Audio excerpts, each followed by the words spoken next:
Life during the medieval period was a far cry from what we know today. Men of this time lived in a world governed by hardship, violence, and constant struggle for survival. While many romanticize the chivalric ideals of knights in shining armor, the reality of being a man in the Middle Ages was vastly different and often brutal. Most men didn't live the glamorous lives portrayed in stories. Rather, they were at the mercy of forces beyond their control. The medieval period, roughly spanning from the 5th to the 15th century, was a time where survival was a daily challenge. The majority of the population lived in rural areas and worked as peasants, struggling to grow enough food to feed themselves and their families. It was a time when the average life expectancy was much lower than it is today, and disease, hunger, and warfare were constant threats. Men, unlike today, were expected to endure physical hardships without complaint, often working from dawn until dusk. One of the hardest aspects of being a man in the Middle Ages was the constant threat of violence. Wars and battles were frequent, and the social structure of the time was centered around feudalism. This system required men to serve as soldiers or laborers for their lords. If a lord went to war, his vassals were expected to fight in his army, regardless of their personal circumstances. If they refused, they risked losing their land or even their lives. Fighting in these wars was no small task. Medieval weaponry was rudimentary compared to modern standards, and battles were often fought in gruesome hand-to-hand combat where survival was uncertain. Moreover, medieval men had to deal with harsh living conditions. Most of the population lived in small villages or on farms, with little access to modern conveniences. The homes were often small, poorly constructed, and overcrowded. Hygiene was rudimentary at best. Baths were rare, and washing clothes was done infrequently. Diseases, such as the plague, could wipe out entire villages in a matter of weeks. Fact, the Black Death, which struck in the 14th century, killed millions, and many men found themselves caught in a cycle of illness and death. In addition to the physical hardships, medieval men were also faced with rigid societal expectations. The concept of masculinity was deeply tied to one's role as a warrior or protector. Men were expected to be strong, brave, and ready to defend their honor and the honor of their family. This meant that men often had to suppress their emotions, as showing weakness was seen as a failure of their masculinity. They were also expected to marry, provide for their family, and ensure the continuation of their lineage, often under severe pressure from societal norms and religious expectations. Religion played a central role in the lives of medieval men, but it also imposed heavy burdens. The Catholic Church held immense power, and the Church's teachings often dictated how men should behave. Sin was seen as a constant threat to one's soul, and men were expected to live according to strict moral codes. Failing to do so could result in severe punishment, both in this life and the next. The fear of eternal damnation was a constant source of stress, and many men lived in a state of perpetual anxiety about their salvation. Marriage was another area where men in the Middle Ages faced immense challenges. While today, men and women generally marry for love, in medieval times, marriage was often more about alliances, property, and survival than personal choice.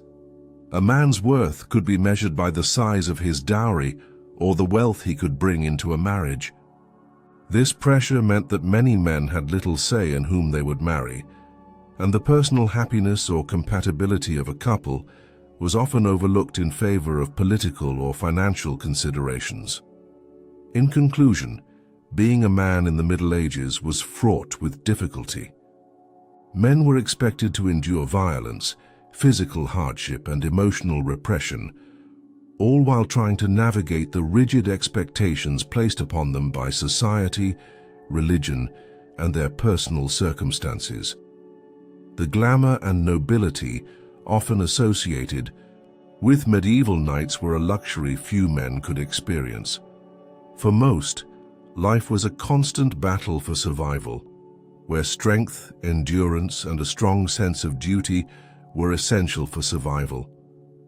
The harsh realities of medieval life didn't stop at the external conditions of violence and physical hardship.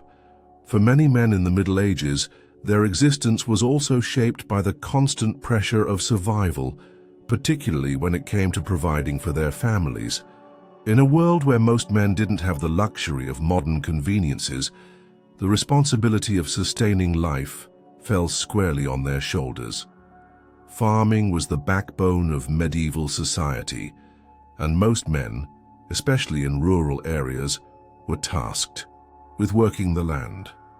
Life on a farm was grueling, requiring long hours of labor from sun-up to sundown 7 days a week.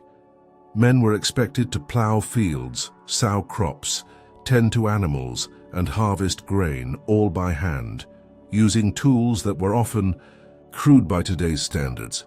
There was little rest, and even the smallest mistake in their work could lead to failure, causing crop loss, starvation, or even death. Weather was one of the most unpredictable and dangerous factors men had to contend with. Droughts, floods, and unpredictable seasons made farming a gamble. If a crop failed due to extreme weather, the repercussions could be disastrous. Famine was a constant threat. While the aristocracy might hoard food in times of crisis, the common man often had to rely on his own harvest to survive. When a bad year struck, entire villages could go hungry, and death from malnutrition and disease would follow quickly. In addition to the burdens of agricultural work, many men were also subject to the feudal system, which placed them at the mercy of their lords. Under feudalism, most men were vassals who had to swear loyalty to a local lord in exchange for land or protection. This meant that men were bound to their lords by duty, and their lives were often dictated by the whims of their superiors.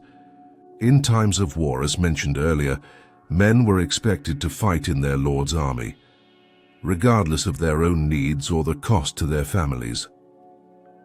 The sense of obligation to serve and defend their lord was ingrained in medieval men from an early age. For those who lived in castles or noble households, this meant learning the arts of combat and knightly conduct, such as sword fighting, horseback riding, and military tactics. However, even for those who were not part of the noble class, the feudal system meant that they were still subject to the call of war, sometimes without even being trained or prepared for the battle they were about to face. The feudal system also entrenched the idea of class division. Men were expected to know their place in society and not challenge the authority of their lords. If they did, they risked being punished, humiliated, or even executed. This created an atmosphere of fear and subjugation, where men had little autonomy over their own lives.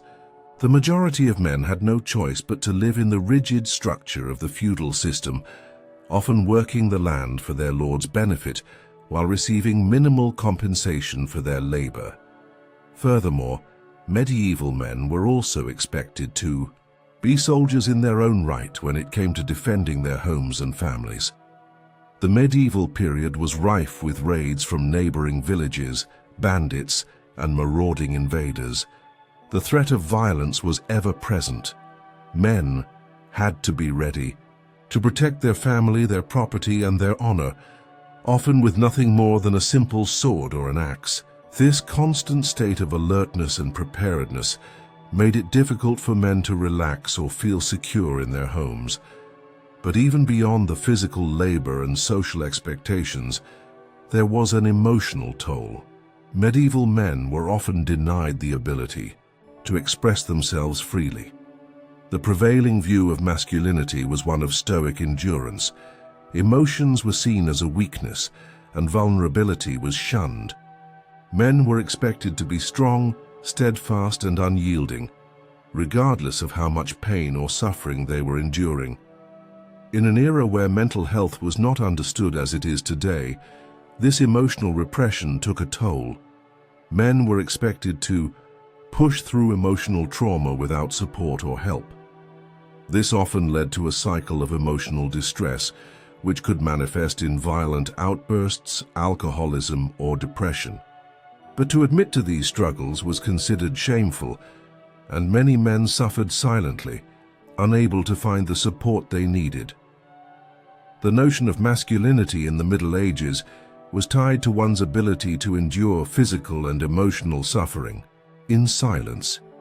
This made it incredibly difficult for men to seek help, and many internalized their pain, leading to a generation of men who struggled with their mental well-being but had no outlet to express or address these issues.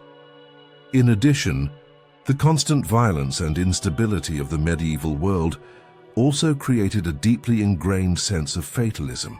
Men, particularly those involved in warfare or living in war-torn areas, were acutely aware that their lives could be cut short at any moment. Whether through battle, disease, or a random act of violence, death was a constant companion. This created a culture where men lived with the understanding that life was fragile and unpredictable, and that death could come at any time. Thus, the pressures placed upon men during the medieval period were not limited to the physical world of work and war. The emotional, psychological, and social demands were equally taxing, creating a culture where men had little room to breathe. The concept of personal happiness or fulfillment was largely absent from their lives, as survival, duty, and obedience took precedence over anything else. While many medieval men were bound by the rigid structures of feudalism and the harsh demands of survival, one of the most challenging aspects of their lives was the ever-present threat of disease and illness. In a time when medical knowledge was limited and hygiene practices were primitive, disease spread quickly and often with devastating consequences. For men in the medieval world, the fear of sickness was just as real as the fear of violence, and often just as deadly. During the medieval period, disease could strike without warning, and its causes were often misunderstood. Without access to modern medicine, men had no way of preventing or curing illnesses. Common diseases such as smallpox, tuberculosis, and leprosy were widespread, and many men lived in constant fear of contracting these deadly afflictions. But it wasn't just the known diseases that caused fear. New and deadly plagues also emerged, ravaging entire populations. The most infamous of these plagues was the Black Death, which swept across Europe in the 14th century. It is estimated that the Black Death killed between 25 and 30 million people, or roughly a third of Europe's population. The disease, thought to be carried by fleas on rats, spread rapidly through towns and villages, and the death toll was staggering. For men living in medieval times, the plague was a constant and terrifying threat. It could strike anyone, regardless of age, social status, or wealth. Whole families were wiped out in a matter of days, and many men found themselves watching as their loved ones fell ill and died in front of them. But even beyond the plague, other diseases were equally destructive. Without antibiotics or any effective means of treating infections, minor injuries could become life-threatening. A simple cut could lead to sepsis or gangrene, which, without treatment, could result in death. Wounds sustained in battle or from daily work in the fields often became infected, and medieval men had to rely on rudimentary remedies, such as herbal poultices or prayers, to attempt to heal themselves. In many cases, these methods were ineffective, and infection would quickly spread, leading to further suffering and death. The lack of proper sanitation in medieval towns and villages only made matters worse. Public health infrastructure was virtually non-existent, and many people lived in crowded, unsanitary conditions. The streets were often filled with waste and filth, and there was little understanding of the importance of cleanliness in preventing disease. In fact, bathing was considered unnecessary by many during this time, and hygiene was a luxury few could afford. The lack of basic sanitation made it incredibly easy for diseases to spread, and the constant exposure to contaminated water and food contributed to high mortality rates. For men living in the cities, the risk of disease was particularly high. Medieval cities were overcrowded, and living conditions were often deplorable. The homes were cramped, poorly ventilated, and lacked basic amenities such as plumbing or proper waste disposal. The urban poor, who often had no choice but to live in these conditions, were especially vulnerable to disease. The crowded markets where people from all walks of life gathered also contributed to the spread of illness. Plague outbreaks were common, and entire neighborhoods could be wiped out in a matter of weeks. For many men, living in the city meant living in constant fear of infection. In addition to the physical toll that disease took on medieval men, the mental and emotional impact was equally profound. The constant threat of illness created an atmosphere of fear and anxiety. Men were forced to live in a world where death could come at any time, not just from battle or old age, but from the invisible threat of disease. The psychological toll of this uncertainty was immense. Many men lived in a constant state of dread, unable to escape the thought that they or their loved ones could fall victim to the next outbreak. But it wasn't just the fear of disease that plagued men during the medieval period. It was also the struggle to survive once they were sick. Without access to hospitals or trained doctors, many men had to rely on local healers or priests for care. These individuals often had little formal training, and their treatments were based on outdated or incorrect ideas about medicine. Some of the most common remedies included bloodletting, herbal concoctions, and religious rituals. While some of these treatments may have provided temporary relief, they were often ineffective and sometimes harmful. For men suffering from serious illnesses, the road to recovery was long and uncertain, and many did not survive. As a result, many medieval men lived in a state of constant vigilance, not just against the threat of violence or poverty, but against the possibility of illness. The lack of effective medical treatment, coupled with the prevalence of disease and poor living conditions, created a world where survival was never guaranteed. Disease was a relentless enemy, and even the strongest men were not immune to its effects. In conclusion, the fear and reality of disease were ever present in the lives of medieval men. Whether it was the devastating impact of the Black Death, the constant threat of infection from injuries, or the lack of basic sanitation, men in the Middle Ages lived in a world where health and survival were fragile. The absence of modern medicine and public health systems meant that men had to navigate a world where death was just as likely to come from illness as from the battlefield. For many, the fight for survival was not just about physical strength, but about holding on to hope in a world where sickness was a constant and ever-present threat. While disease and the constant struggle for survival took a heavy toll on medieval men, the social structure of the time also played a crucial role in shaping their lives. One of the most defining features of the medieval world was its rigid class system, which determined not only what work a man would do, but also his status, his opportunities, and his very worth. This class-based hierarchy was rooted in feudalism, which divided society into clear layers, with the nobility at the top, followed by knights and clergy, and peasants and serfs at the bottom. For most men, Their place in this system was not something they could change. At the very top of the social ladder were the kings, lords, and nobles. These men held immense power, often controlling vast tracts of land and wealth. However, despite their high status, their lives were also marked by constant danger and responsibility. Nobles were expected to defend their lands and retain power through war and diplomacy, which often meant leading their vassals into battle. The pressure to maintain their position and wealth was unrelenting, and many nobles spent their lives engaged in political intrigue, courtly affairs, and war, all in a bid to secure their legacy and preserve their family name.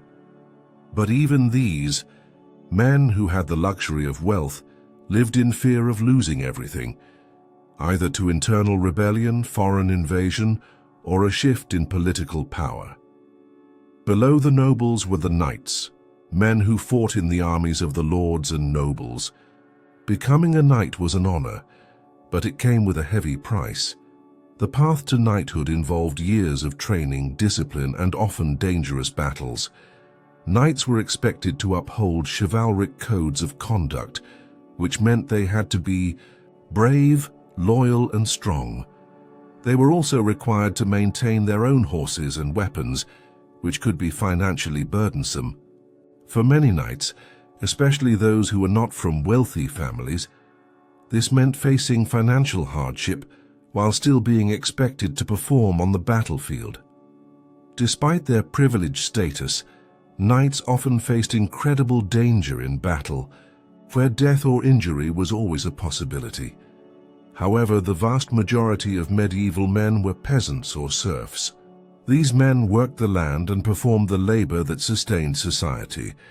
For these men, life was a constant struggle to survive. Most peasants lived in small, poorly constructed homes that were little more than crude huts. They worked the fields, from dawn until dusk, tending to crops, harvesting grain, and caring for animals. They were at the mercy of their lords, who owned the land they worked.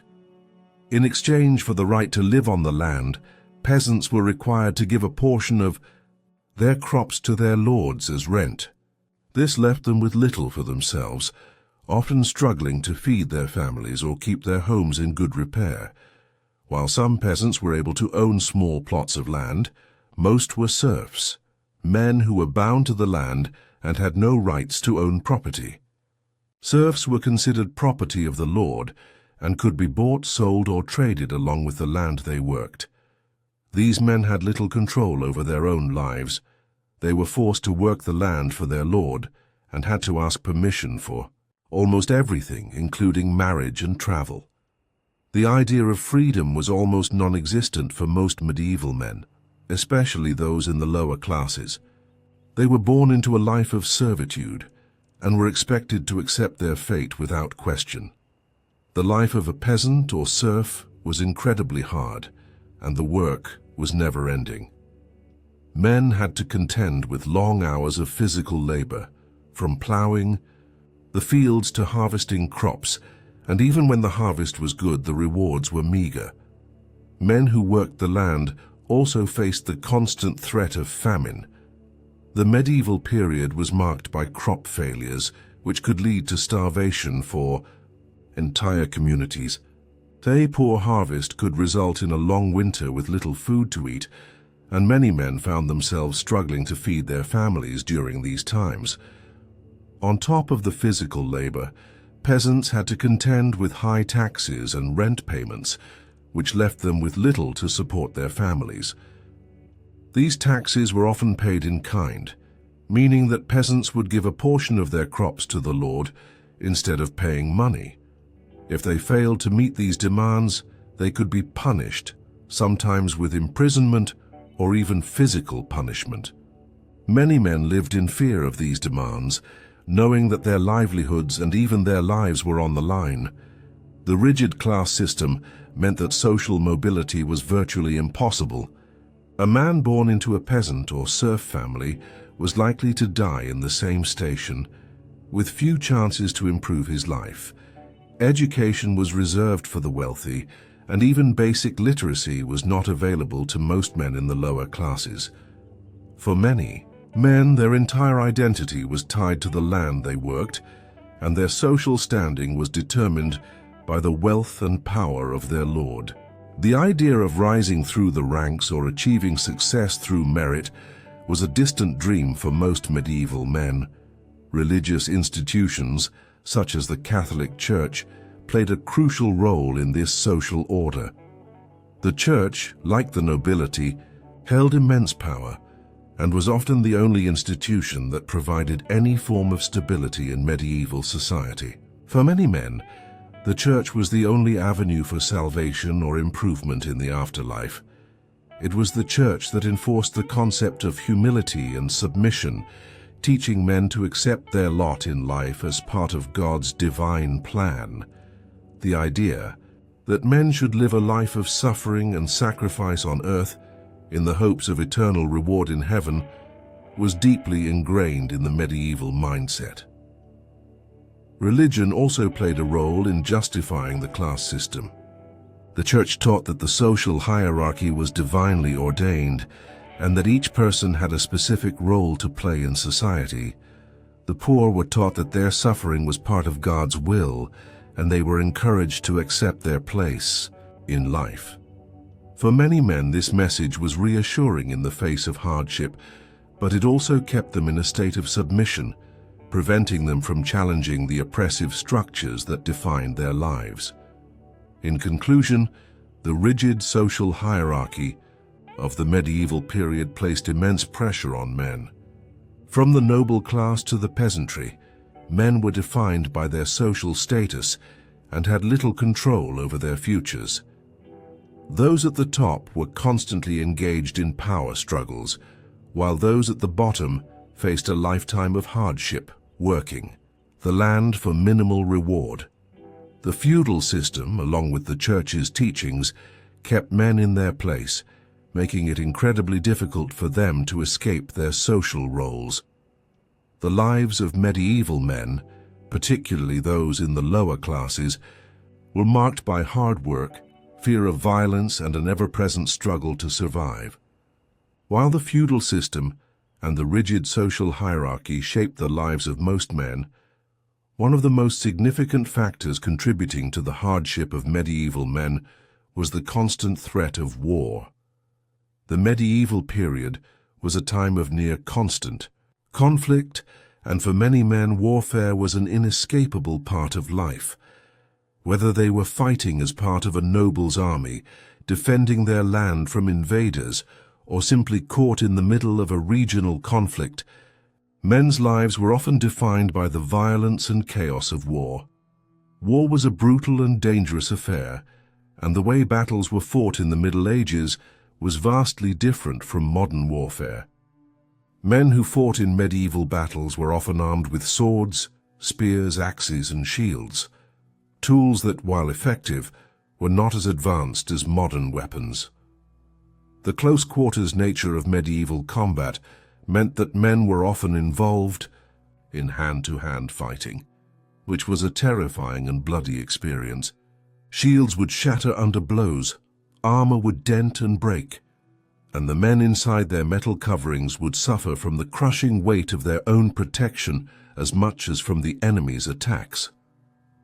One of the most devastating aspects of medieval warfare was the lack of medical care for soldiers. In battle, injuries were often severe and could lead to lasting pain or death. A man who was wounded might be left on the battlefield to die, as there were few physicians and even fewer medical resources to tend to the injured. If a man survived his injuries, he would likely face months of recovery, during which time he might suffer from infections, fever, and permanent disabilities.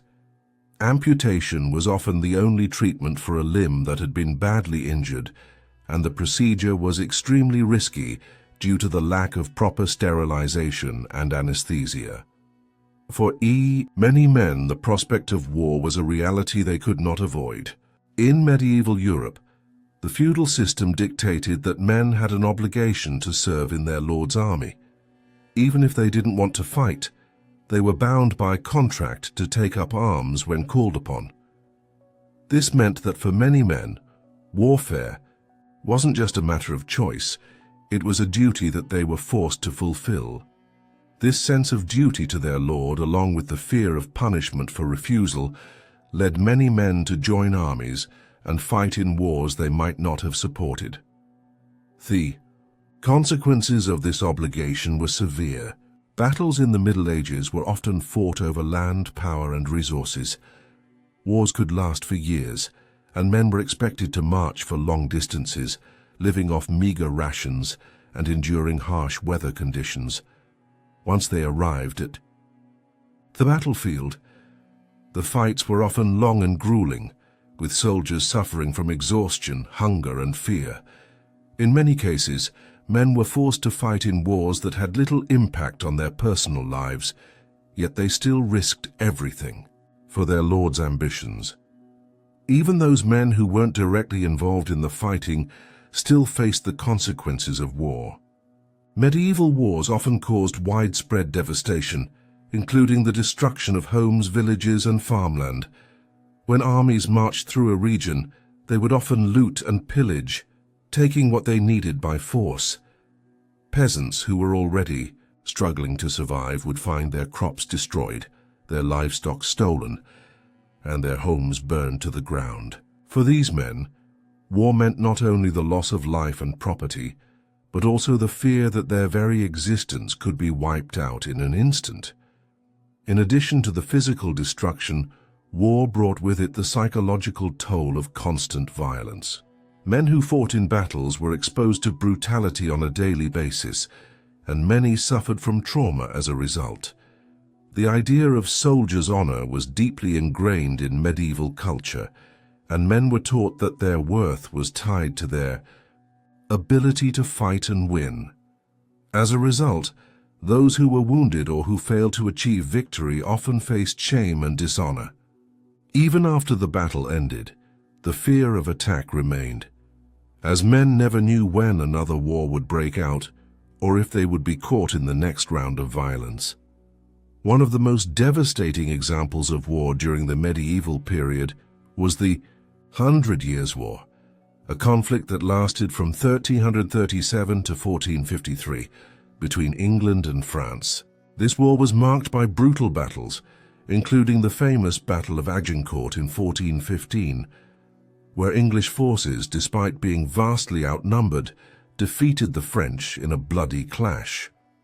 For the men who fought in this war, the physical and emotional toll was immense. Soldiers faced the constant threat of death, injury, and disease, and many never returned home to their families.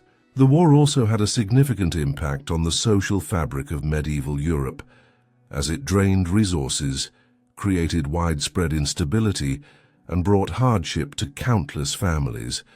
But it wasn't just the larger, more famous wars that caused suffering. For medieval men, local conflicts, feuds, and raids were common, and many men found themselves fighting to protect their homes or to settle personal grievances. Banditry and pillaging were rampant in certain regions, and it was not uncommon for a man to be caught in the middle of a skirmish between warring factions or rival lords. These smaller-scale conflicts were often just as violent and unpredictable as the grander wars, and for many men, the threat of conflict was a constant presence in their daily lives. Furthermore, warfare was not the only form of violence that men in the medieval period faced. The medieval world was a violent place, and men were expected to defend their honor and the honor of their families at all costs. This meant that feuds and personal vendettas were common. Men would often settle disputes through violence, either in duels or in public displays of strength. The concept of honor was so central to a man's identity that many would go to extreme lengths to preserve it, even if it meant resorting to violence. In addition to the physical and emotional toll of warfare, medieval men also had to deal with the constant uncertainty and chaos that came with living in a time of war. The threat of invasion, the loss of land, and the fear of being forced into battle created an atmosphere of anxiety and tension. For many men, the constant state of war meant they could never relax, always anticipating the next conflict. In conclusion, war was one of the most defining aspects of medieval life for men. Whether they were directly involved in battles, defending their homes, or simply caught in the aftermath of violence, men in the Middle Ages lived in a world where conflict was inevitable. The brutality, uncertainty, and emotional toll of war shaped the lives of countless men who were often forced to fight in wars they didn't choose and faced the consequences of violence in ways that would affect them for the rest of their lives. Beyond the physical toll of disease, war, and labor, medieval men also had to contend with another immense challenge: the expectations placed on them by society and the church. While they faced hardship on a day-to-day basis, these men were also burdened by rigid codes of behavior that dictated how they should live their lives. Society's expectations were not just about survival or labor, but about honor, duty, and adherence to religious principles. This pressure shaped every aspect of their existence, often pushing them to live in ways that were not only difficult, but at times suffocating.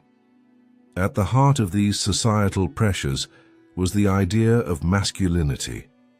Medieval masculinity was defined by a set of ideals that left little room for personal expression or emotional freedom. A man was expected to be strong, brave, and unyielding, both in times of war and peace. His strength was not just physical, but emotional and moral as well. Medieval men were supposed to endure hardship without complaint, suppress their fears, and display courage at all times. The idea of showing vulnerability was seen as a weakness, and emotional expression, especially sorrow or fear, was considered unbecoming of a man. This sense of stoic masculinity was deeply influenced by the religious doctrines of the time. The Catholic Church, which wielded immense power during the medieval period, taught that men should live their lives according to the teachings of Christ and follow a strict moral code. Men were expected to uphold the ideals of chivalry, which emphasized virtues such as loyalty, honor, and bravery, especially in battle. These ideals were enforced by the Church and reinforced through the concept of sin and salvation. For a man, living up to these religious and societal expectations was not just a matter of personal dignity, but a requirement for eternal salvation. The Church also had a significant influence over the lives of medieval men in terms of their daily actions, behavior, and moral decisions. Men were taught that their purpose was to serve God and their Lord, and this hierarchical structure defined everything they did. Failure to live up to these standards could result in spiritual consequences, which was a terrifying thought for men living in a time when the threat of eternal damnation was taken very seriously. The idea of sin, whether it was through disobedience, impure thoughts, or failure to uphold one's duty, was a constant source of anxiety. The Church also imposed strict regulations on personal behavior.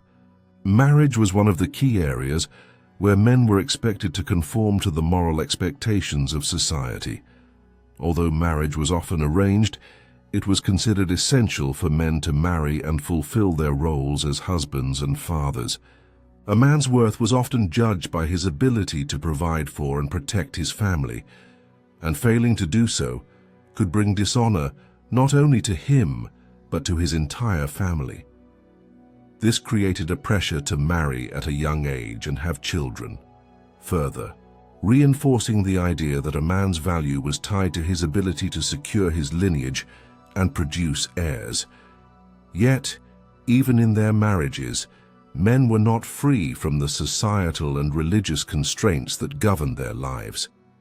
Medieval men were expected to treat their wives with respect, but this respect did not equate to equality. In fact, the social system viewed women primarily as objects of property, and men were expected to assert dominance over them.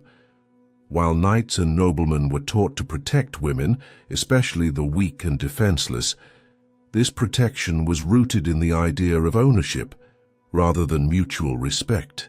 Women were often seen as possessions to be controlled, and men, especially in noble circles, were expected to exert control over their households, both in public and private. However, the pressure to live according to these codes of masculinity often had damaging consequences. Medieval men, constantly required to suppress their emotions, were unable to find outlets for their stress, frustration, or despair. This emotional repression led to a society that often lacked compassion, understanding, or open communication. Men had to endure their suffering in silence, as expressing vulnerability was seen as a weakness that could diminish their status in society. This rigid masculinity also had detrimental effects on relationships between men. Although friendships and bonds between men were valued, particularly among soldiers or knights, these relationships were often focused on shared activities like fighting or competing for honor, rather than emotional support or empathy. The constant need to prove oneself in the face of adversity meant that men struggled to form deep, meaningful connections with each other. Those who were not able to fulfill the expectations of strength and stoicism often found themselves isolated, struggling with feelings of inadequacy or shame. The Church's influence also imposed a strong sense of guilt on men. In a time when confession was a regular part of religious practice, men had to constantly reflect on their behavior, confess their sins, and seek penance.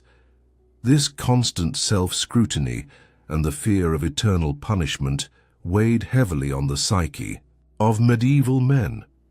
No matter how much they sacrificed or worked to fulfill their duties, they were always reminded of their fallibility and the possibility of sin. This led to a constant state of anxiety, where men questioned their worthiness in the eyes of God. In addition to religious guilt, the pressure to maintain one's honor often pushed men to extreme lengths. The concept of honor was central to medieval society, and a man's reputation could make or break his life. A slight to a man's honor, whether real or imagined, could lead to violent retaliation, often in the form of duels or public confrontations. These acts of violence were seen as a way to restore lost honor, and failing to defend one's reputation could result in lifelong shame.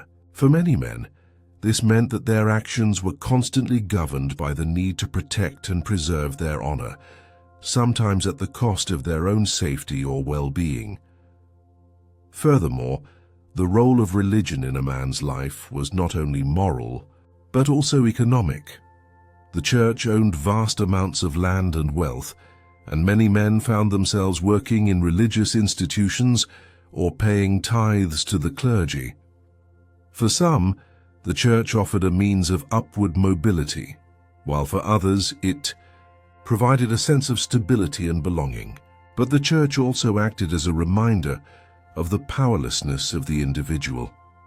No matter how hard a man worked, how much he sacrificed, or how honorable he was, the Church's authority and the divine will of God remained an overarching force in their lives. In conclusion, the societal and religious expectations placed upon medieval men were immense. They were expected to embody ideals of strength, honor, and loyalty, while suppressing their emotions and desires.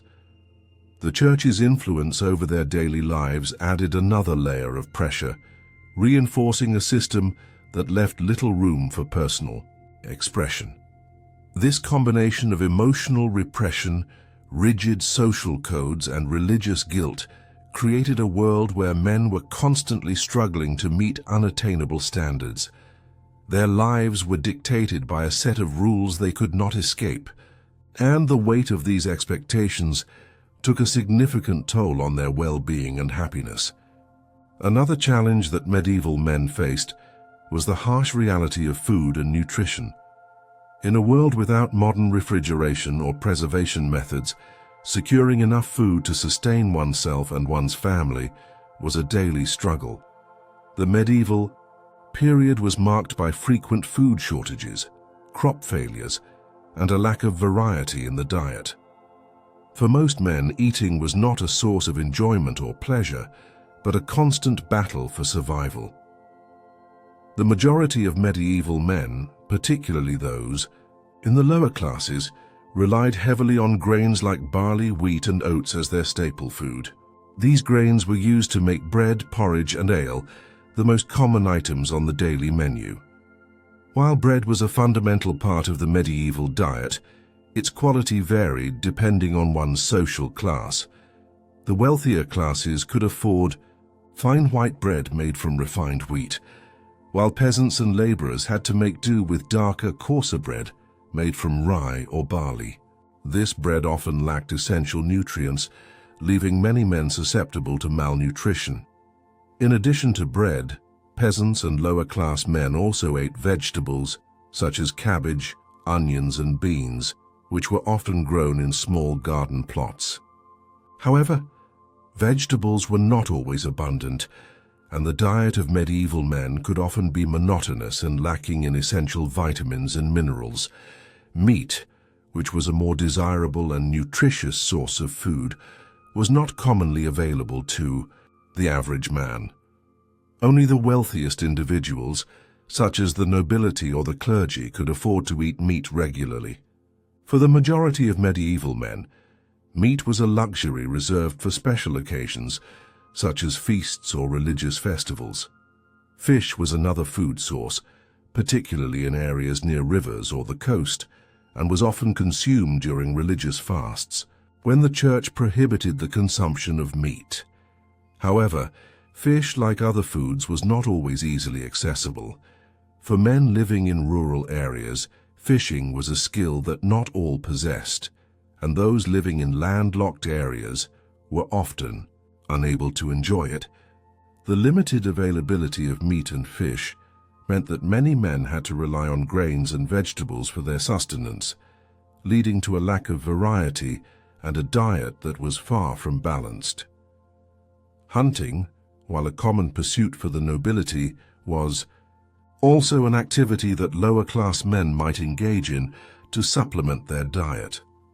However, hunting rights were typically reserved for the elite, and peasants who were caught hunting on noble land could face severe punishment, including imprisonment or even execution. This meant that many men, especially those bound to the land as serfs, had little opportunity to hunt for their own food, and were forced to rely on what little they could grow or purchase. During times of war or famine, food scarcity became even more pronounced. Men who were soldiers or laborers in areas affected by conflict often found themselves without sufficient food, as resources were depleted by the needs of the war effort. In some cases, men were forced to fight for the right to food, stealing, or looting from their own villages or neighboring settlements. The constant threat of famine, particularly during the harsh winters, made food insecurity a year-round concern for medieval men. The difficulty of acquiring food was compounded by the lack of modern preservation techniques. Without refrigeration, meat and dairy products quickly spoiled, and many men had to rely on salting, smoking, or drying foods to extend their shelf life.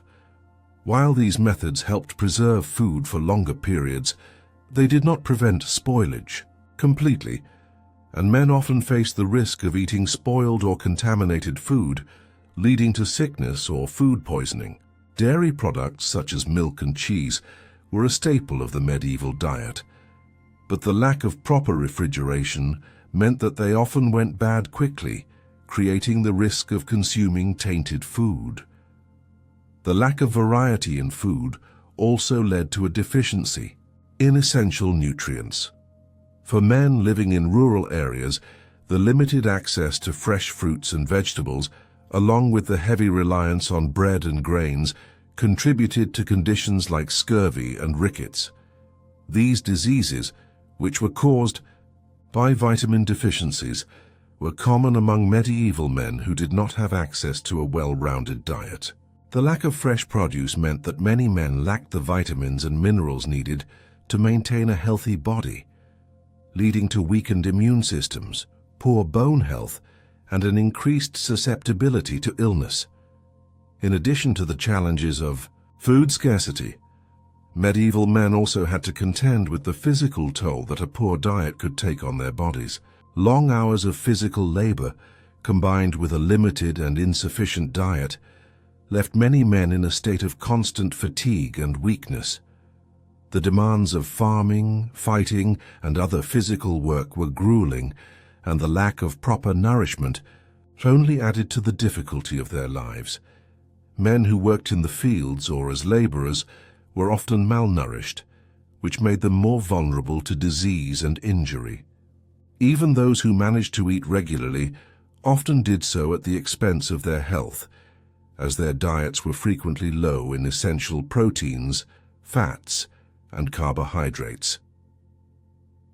Despite the challenges of obtaining enough food, there were also social and cultural aspects of food that influenced the lives of medieval men.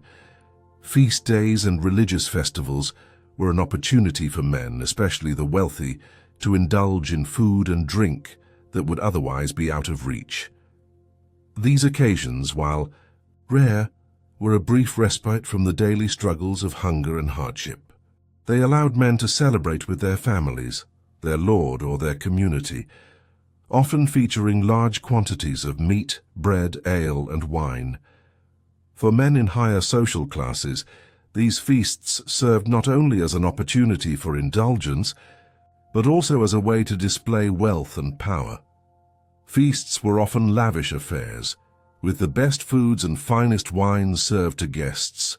For the nobles, hosting a grand feast was a way to cement their status and demonstrate their ability to provide for those under their care. For the lower classes, however, these feasts were a reminder of the disparity between their own lives and those of the elite. While they were left to make do with the bare essentials, the nobility celebrated in excess, further reinforcing the social divide that defined medieval society.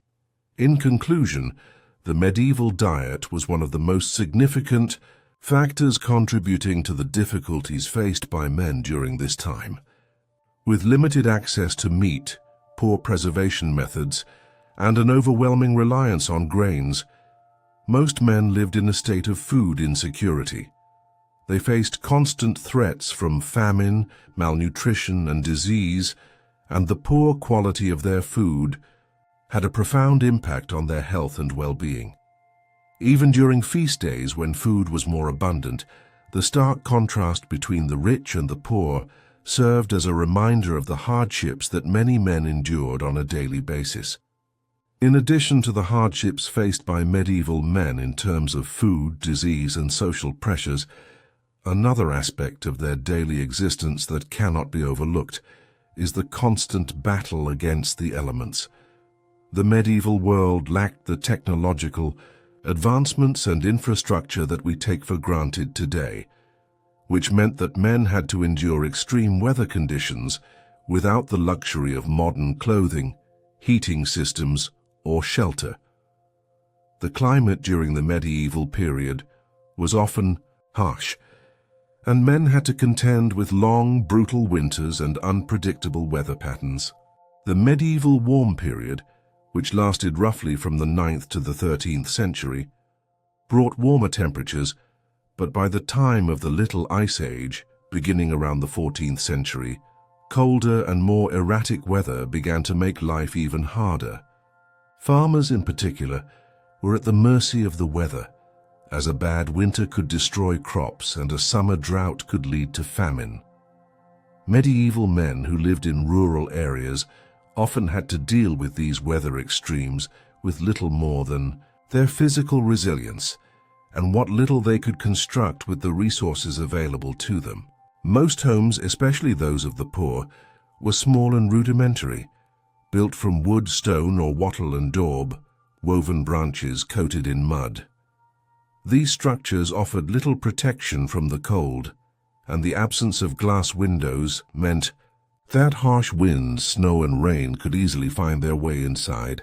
The cold could be particularly harsh during the winter months, when temperatures dropped well below freezing, and men had to rely on basic measures to stay warm, such as small hearths or open fires, while wealthier men lived in castles or fortified manors that were better insulated. They were not immune to the difficulties posed by the weather. Castles, though solidly constructed with stone walls, were often draughty, with only a small hearth to provide heat. The upper floors, where noblemen and their families slept, could be particularly cold, especially in winter. The disparity between the wealthy and the poor when it came to shelter was significant, but both groups still had to contend with the elements in one way or another. The struggle against the weather wasn't just about keeping warm, it also had significant effects on men's ability to work. For laborers, farmers, and soldiers, the demands of physical work were often made even more difficult by the weather. Men who worked the land had to endure long hours in the fields, even during harsh weather conditions, knowing that the survival of their families depended on the success of their crops. During the winter months, when the soil froze, agricultural work slowed down. But for many, this meant finding ways to stay productive indoors, making repairs, or preparing for the upcoming planting season. The cold could also have severe effects on a man's health. Exposure to extreme temperatures, especially without proper clothing, could lead to conditions such as frostbite or hypothermia, which could be fatal if not treated. Soldiers, too, had to deal with the weather in their campaigns. Many medieval battles were fought during the summer months, when armies would march across great distances to engage in conflict. Soldiers often faced blistering heat during the day and freezing temperatures at night. Marching for days or weeks through rain, mud, and snow was common, and the difficulty of carrying heavy armor, weapons, and provisions only added to the physical toll. The lack of proper footwear often led to blisters, foot infections, and exhaustion. Once in battle, soldiers would fight in harsh conditions, often enduring rain, mud, and slippery terrain. The medieval period also saw the constant threat of natural disasters. Floods, droughts, and storms were all part of the landscape, and these events could have devastating consequences for men and their families. Flooding could wash away crops, destroy homes, and displace entire communities. Droughts could lead to crop failures and famine, while severe storms could destroy villages and ruin harvests. For the men living through these events, the fear of the unpredictable weather was always in the back of their minds. No matter how hard they worked, they were never guaranteed a stable, secure future. The toll of the weather also impacted the health of medieval men. The lack of proper sanitation and the spread of disease were compounded by environmental factors. Wet, muddy conditions were ideal breeding grounds for diseases like dysentery, typhus, and cholera. Men living in areas with poor drainage and inadequate sewage systems were particularly vulnerable to illness, which often spread rapidly during periods of heavy rain or flooding. The damp conditions of the medieval world also promoted the growth of fungi and mold, which could cause respiratory problems and other health issues.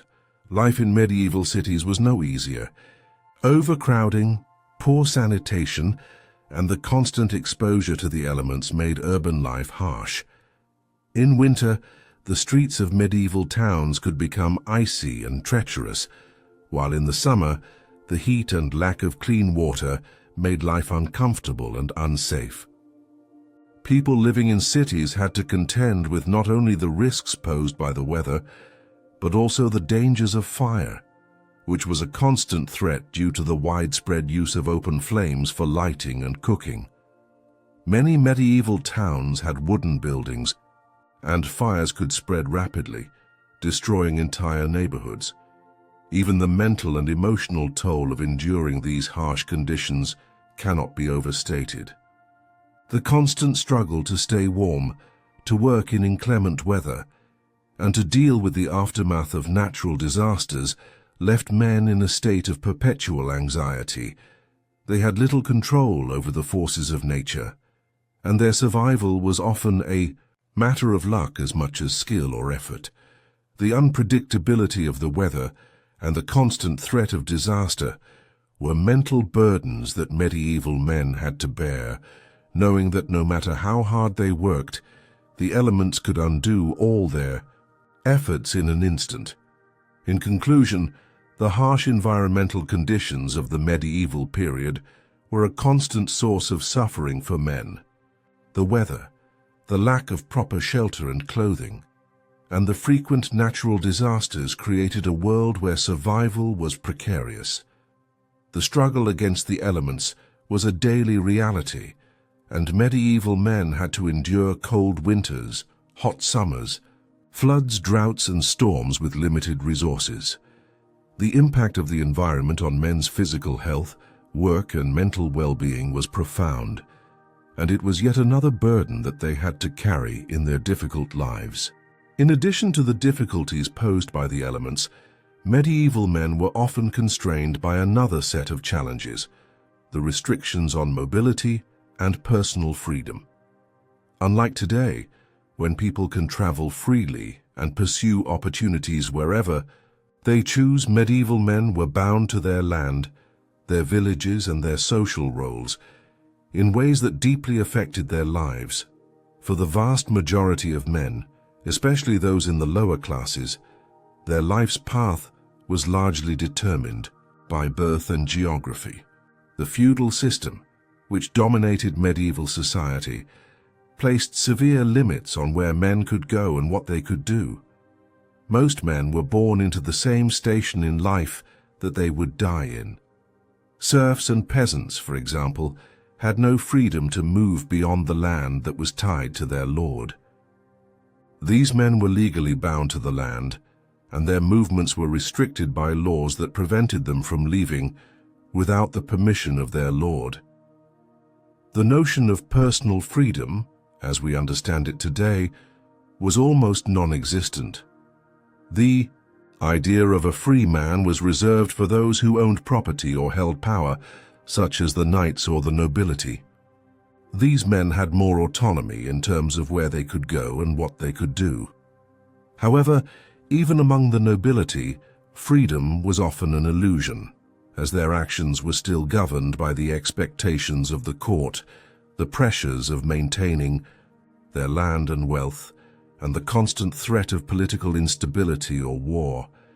Even these men, though they may have enjoyed relative freedom compared to the peasants, were still deeply constrained by their roles and responsibilities. For those in the lower classes, mobility was even more limited. The concept of traveling for leisure or for personal advancement was foreign to most medieval men. The idea of taking a trip for pleasure or to explore the world beyond one's village was a luxury few could afford. Travel was dangerous and expensive, and only the wealthiest could afford to travel far from home. The majority of medieval men spent their entire lives within a few miles of the place where they were born. This lack of mobility severely restricted their ability to explore new opportunities, seek better work, or escape difficult situations.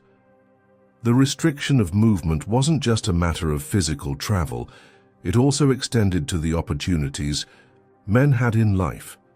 In the medieval period, many men were born into specific roles dictated by their social status. A peasant's son was likely to become a peasant himself, and a blacksmith's son would follow his father's trade. The idea of upward mobility was virtually non-existent. Social mobility was so limited that the majority of men had no hope of improving their lot in life through personal effort, talent or ambition. The rigid class system kept men in their place, and their identity was defined by their work and social standing. Even when a man did manage to move from one place to another, he was often met with suspicion.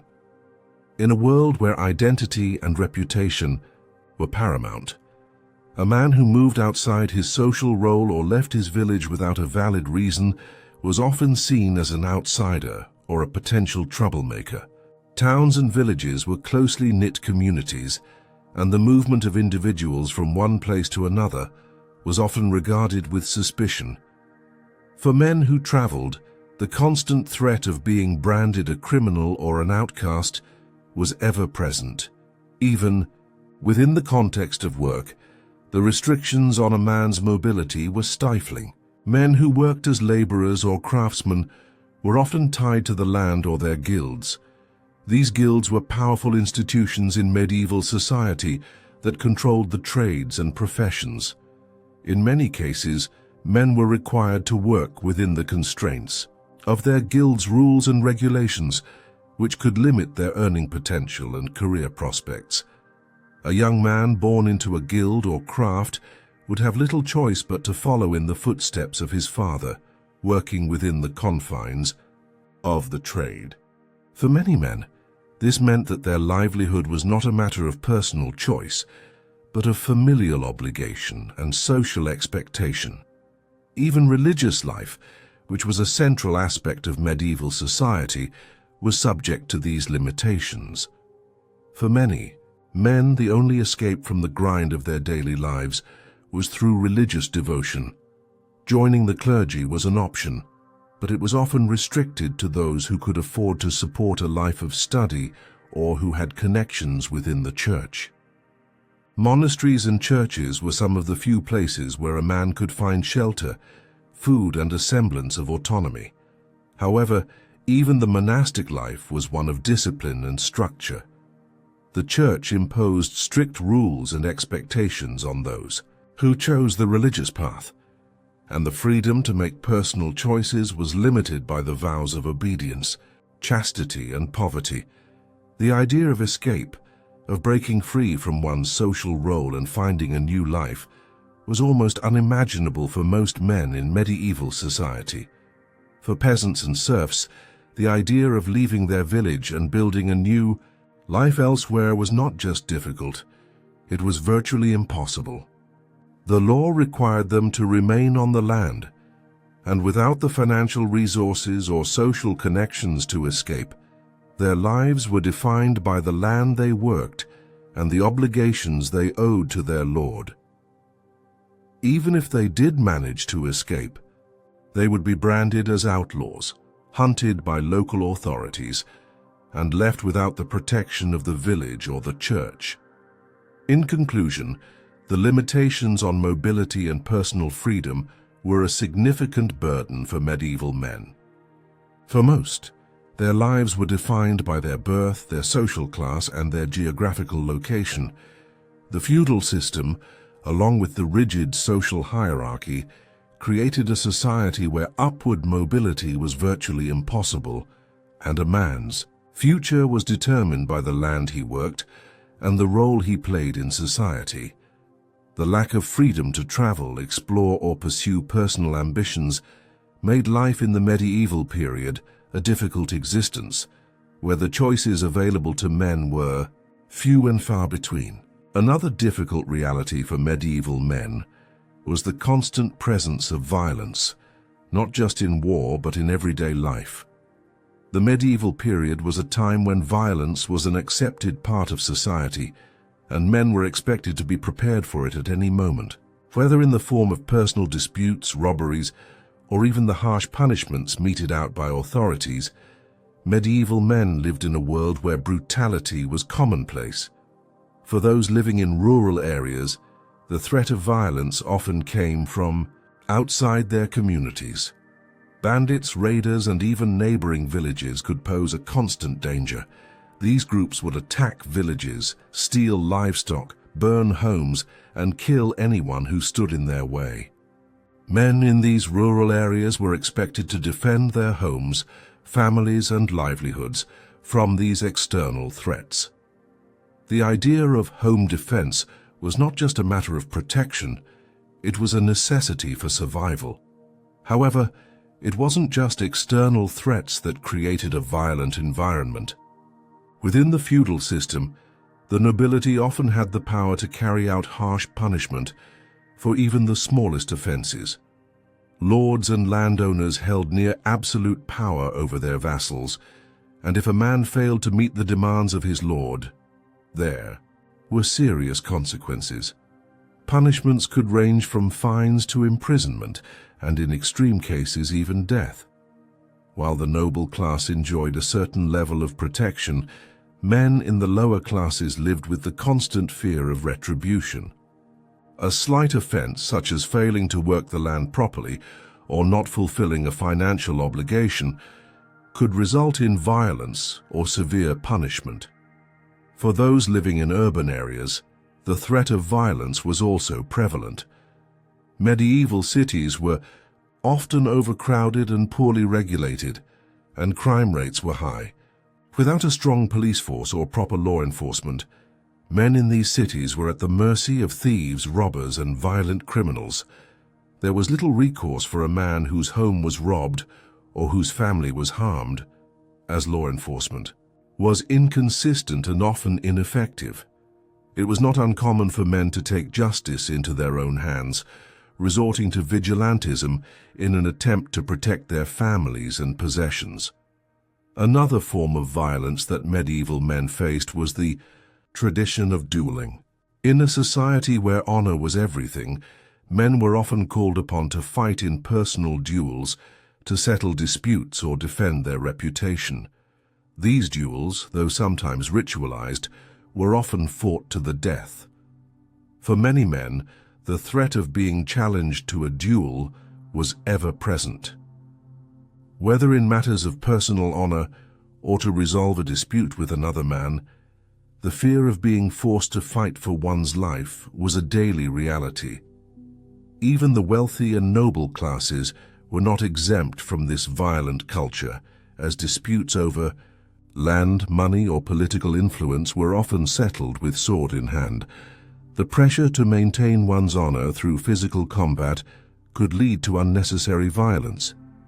Men were expected to defend their name, their family, and their reputation at all costs, even if it meant engaging in dangerous confrontations. In a world where reputation was often more important than personal safety, many men found themselves involved in violent altercations that could end in injury or death. The concept of restoring honor was a driving force in medieval society, and failure to defend one's honor could result in shame, public humiliation, and even ostracism. Medieval warfare, with its brutal hand-to-hand combat and lack of medical care, was another source of violence that defined the lives of many men.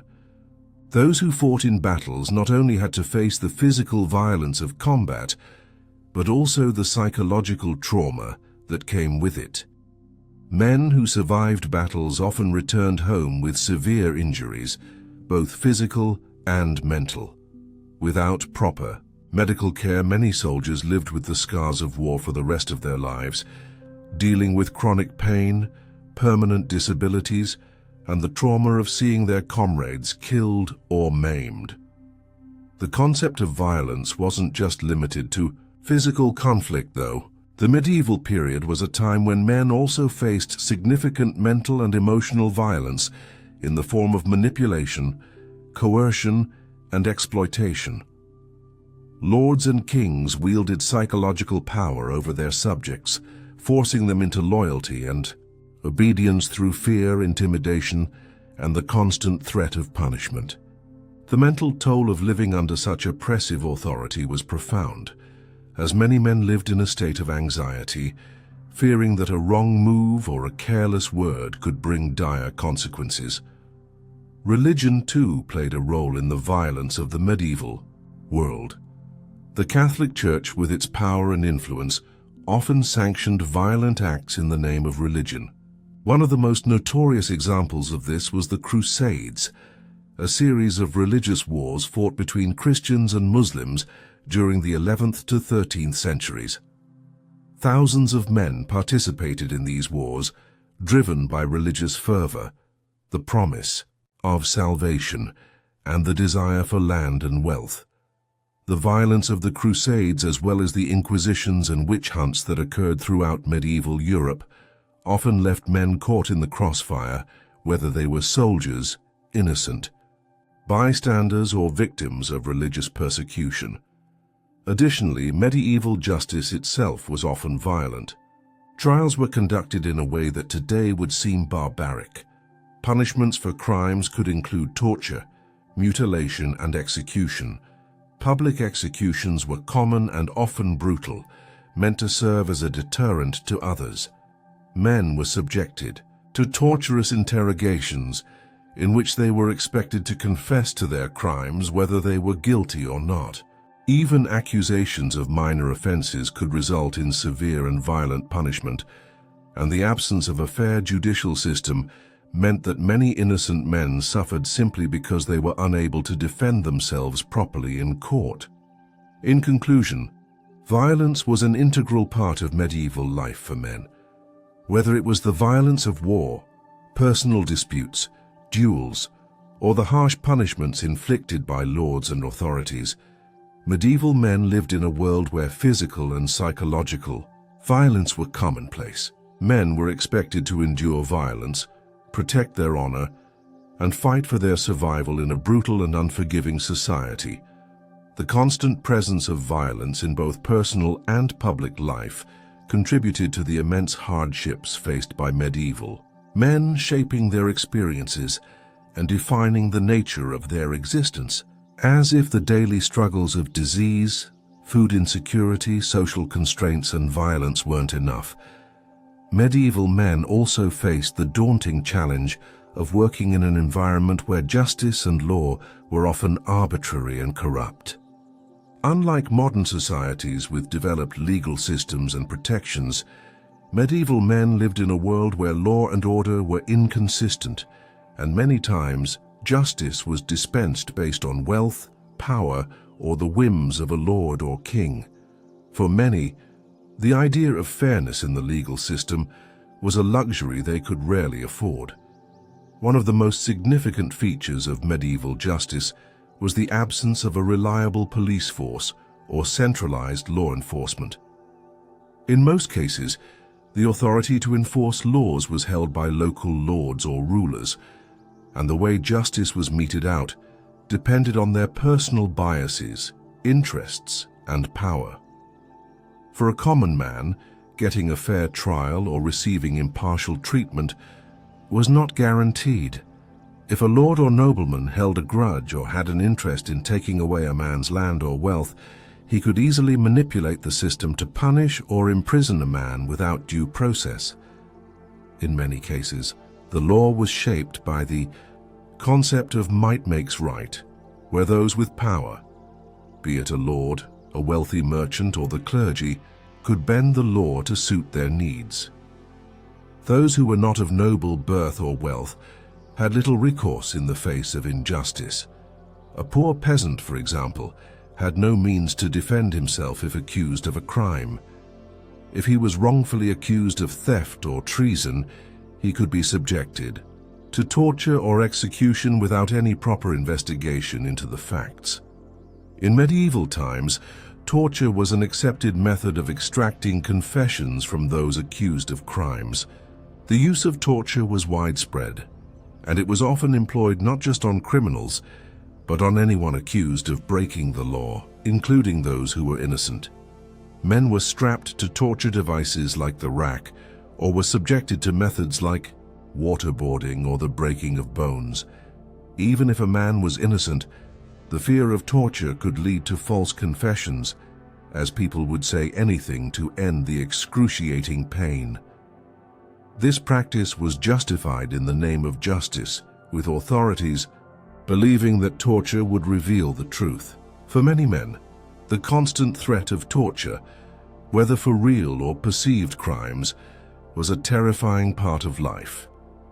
Even those men who were wealthy or of noble birth were not entirely exempt from the vagaries of medieval law. While they might have had greater access to legal resources, they were still subject to arbitrary decisions made by kings, lords, or local magistrates. If a nobleman offended a king or a more powerful ruler, they could be stripped of their lands, titles, and wealth. The medieval system of justice was largely based on feudal obligations, and a man's fate could be sealed by the political machinations of the court. For many nobles, this created a sense of constant insecurity, never knowing when they might fall out of favor and lose everything they held dear. The church also played a significant role in medieval justice, often acting as both judge and jury in many legal matters. Religious courts had the authority to try cases involving moral or religious crimes, such as heresy, adultery, and blasphemy. For medieval men, the threat of religious prosecution was very real. The church had enormous influence, and a man could easily find himself accused of offending God or breaking a religious law. The punishments for such offenses were severe, often involving excommunication, imprisonment, or even execution. Heresy, in particular, was a crime that could lead to the most brutal consequences. Men accused of heresy were often tortured, burned at the stake, or subjected to other forms of execution meant to purge their souls of sin. The inquisitions that took place during the medieval period, especially during the 12th and 13th centuries, were some of the most notorious examples of religious justice gone awry. For those who did not follow the accepted doctrines of the church, life could become a nightmare. Even a man's thoughts were not his own.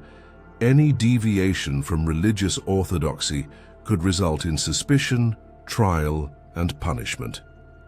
In addition to legal and religious trials, medieval men also faced the reality of duels as a form of justice. If a man was accused of dishonor, he could be called to a duel by the accuser in an attempt to settle the matter. These duels, often fought to the death, were common among the nobility, but could extend to lower classes as well. A man's honor was at stake, and the only way to defend it was through violence. Even in cases where the law might have been able to intervene, personal disputes were often resolved in this violent manner. For many, the duel was the only form of justice they could expect, and losing a duel could result in disgrace, injury, or death. But justice in the medieval world wasn't always about violence or torture. For some, it was a matter of simple survival in a harsh, unforgiving world. The law was often used by the powerful to maintain control over the weak. If a poor man had an argument with a wealthier landowner, the law would almost certainly favor the landowner, and the poor man would face the consequences. The law was often a tool used to perpetuate the power structure, and those who were poor or marginalized had little chance of finding justice. The lack of fair trials and the constant threat of unjust punishment took an emotional toll on men during this period. Fear of wrongful punishment, fear of the church's condemnation, and fear of torture were a constant undercurrent in the daily lives of many medieval men. This anxiety was not just about the physical threat of punishment, but also the spiritual toll. The constant pressure to adhere to religious and societal norms meant that men were under a constant fear of falling out of favor with both their rulers and their God. In conclusion, the medieval justice system was one of the most oppressive and unpredictable aspects of life for men during this period. Whether facing arbitrary punishment by a lord, torture under the suspicion of a crime, or the harsh verdicts of religious courts, medieval men lived in constant fear of an unfair and corrupt system. The lack of consistent and impartial law left many men vulnerable, and the toll it took on their mental and physical well-being cannot be overstated. In a world where the powerful controlled the law and the weak had little recourse, Justice was often a luxury that only the elite could afford. One of the most profound challenges that medieval men faced, one that affected their everyday existence in countless ways, was the constant pressure of survival and the relentless cycle of labor. For most men in the medieval period, life was centered around physical toil from the moment they awoke until the moment they rested, and even then, the weight of their labor did not fully cease. For peasant men, the daily grind was a relentless and exhausting routine. Farming was the cornerstone of medieval society, and men who worked the land often found themselves toiling from dawn to dusk, planting, harvesting, and tending to their fields. They were at the mercy of the seasons, and their success or failure depended entirely on the vagaries of the weather. Whether they were sowing wheat in the spring or gathering grain in the fall, there was never a moment of respite. Every day was spent in service to the land, with little time for rest, leisure, or personal enjoyment. But the work did not stop when the crops were in. The medieval peasant was often responsible for a multitude of other tasks, from tending to animals like cows, pigs, and sheep, to repairing fences, building structures, and maintaining their homes. These tasks required a great deal of physical labor, and the tools they had at their disposal were basic and primitive by today's standards. A plow pulled by oxen, a scythe for cutting grain, and a wooden hoe for tilling soil were the essential instruments of the peasant's trade, and these tools were often heavy, difficult to use, and ineffective, leading to back-breaking work that left little room for personal comfort. For those living in the more urban settings of medieval towns and cities, work was no easier. Men who lived in cities or towns often worked as blacksmiths, carpenters, masons, or laborers. These trades demanded incredible skill, but the work itself was just as taxing. A blacksmith, for example, would spend hours working in a hot forge, hammering metal into shape, enduring intense heat and the physical strain of repetitive tasks. The same could be said for carpenters and masons, who spent long hours shaping wood and stone, often working in difficult conditions. For these men, the physical toll was evident in their bodies. Many medieval workers developed chronic conditions related to their work, including back pain, joint problems, and muscle strain. The repetitive nature of manual labor meant that many men were forced to live with these physical ailments, unable to escape the discomfort of a lifetime of hard work. The lack of medical care or effective pain relief meant that these ailments often became permanent, and men had no choice but to endure. Beyond the physical demands of their labor, medieval men were also constantly grappling with the pressure of providing for their families. In a world where food was scarce, the survival of one's family was directly tied to the success of their work. A poor harvest, a broken tool, or an injury could spell disaster. For the vast majority of men, failure in their work was not an option. The financial burden of feeding a family, paying rent to a landlord, and fulfilling obligations to a feudal lord was a constant source of anxiety.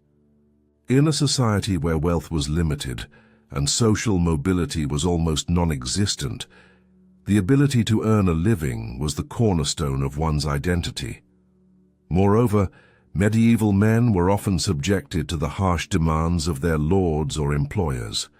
Under the feudal system, lords controlled much of the land and resources, and the men who worked on that land were obligated to pay rents or give a portion of their crops or earnings to their lord. This left little for the workers themselves. Even men who lived in towns and cities, while not directly bound to a lord, were still subject to the whims of wealthy merchants or the church, who controlled the economy and resources in their region. The feudal obligations of medieval men were often one of the primary sources of stress, as failure to meet these demands could result in punishment or even the loss of their livelihood. Another aspect of the labor that defined medieval men's lives was the idea of generational work. Just as peasants followed in the footsteps of their fathers, learning the craft or trade that had been passed down through the family, so too did many men find themselves living out the same cycle of labor for their entire lives. Few men had the luxury of pursuing an education or learning a trade that would elevate them above their station. Instead, they were born into a system that required them to work tirelessly, day in and day out, to survive. For many, this meant that their children would inherit the same laborious cycle. It was a reality that kept the lower classes tied to the land and the grind of manual labor, with little hope of breaking free.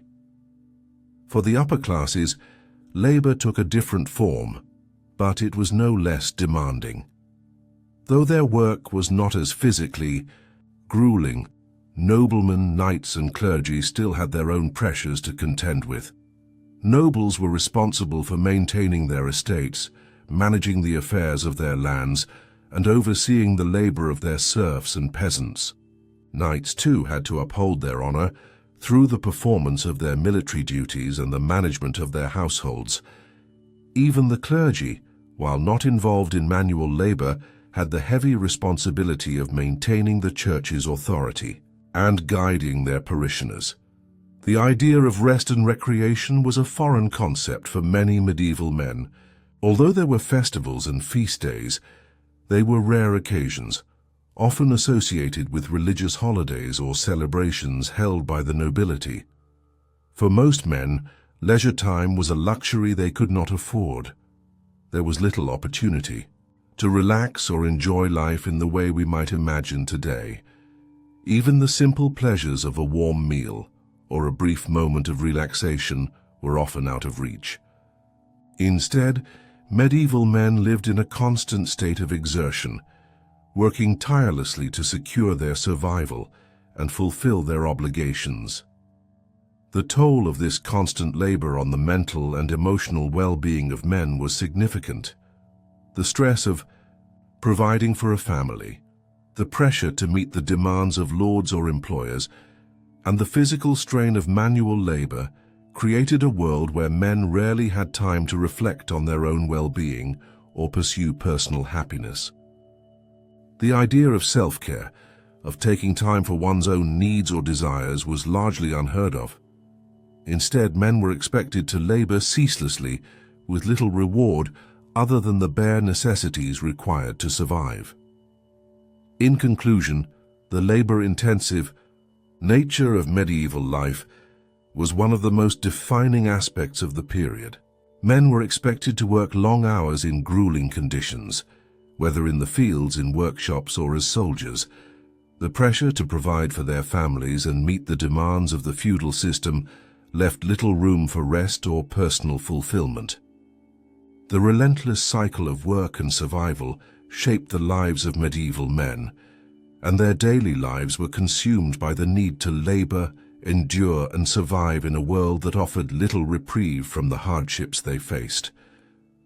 Beyond the overwhelming challenges of labor, law, and violence, medieval men were also forced to contend with the crushing weight of social expectations and cultural norms.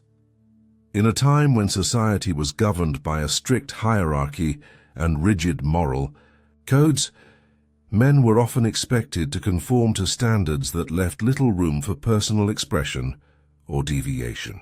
These societal pressures were deeply ingrained and shaped every aspect of a man's life, from his work to his relationships, his behavior, and even his thoughts.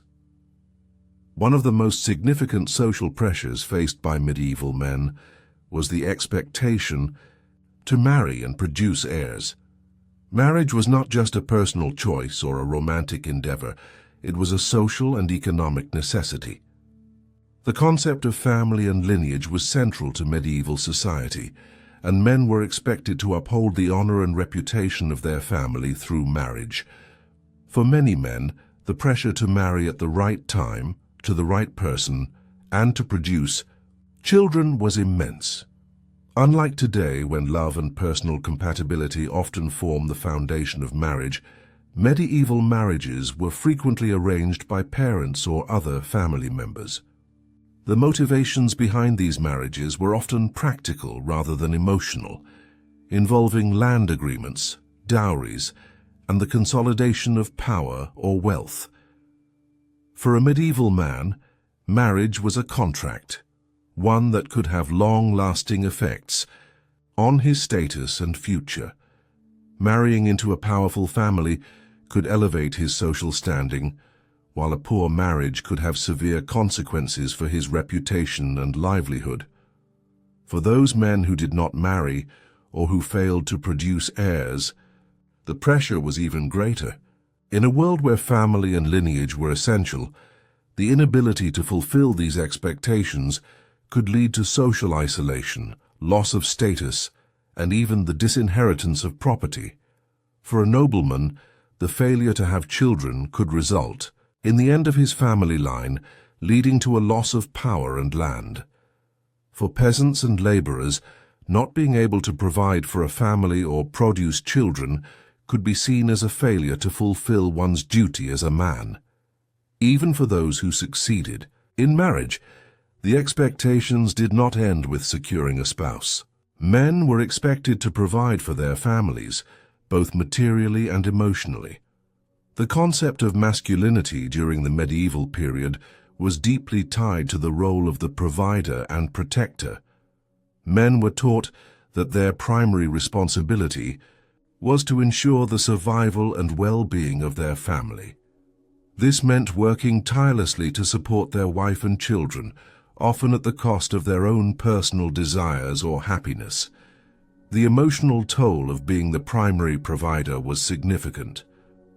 Men were expected to maintain a stoic and composed exterior, never showing weakness or vulnerability.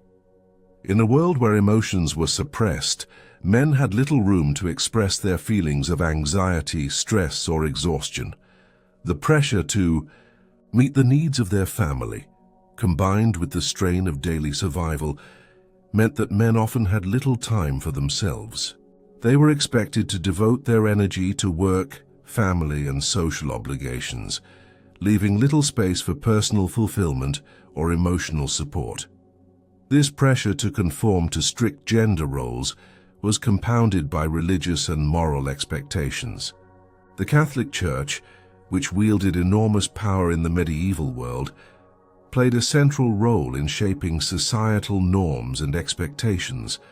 Men were taught that their role in society was to serve God, protect their family, and adhere to the teachings of the Church.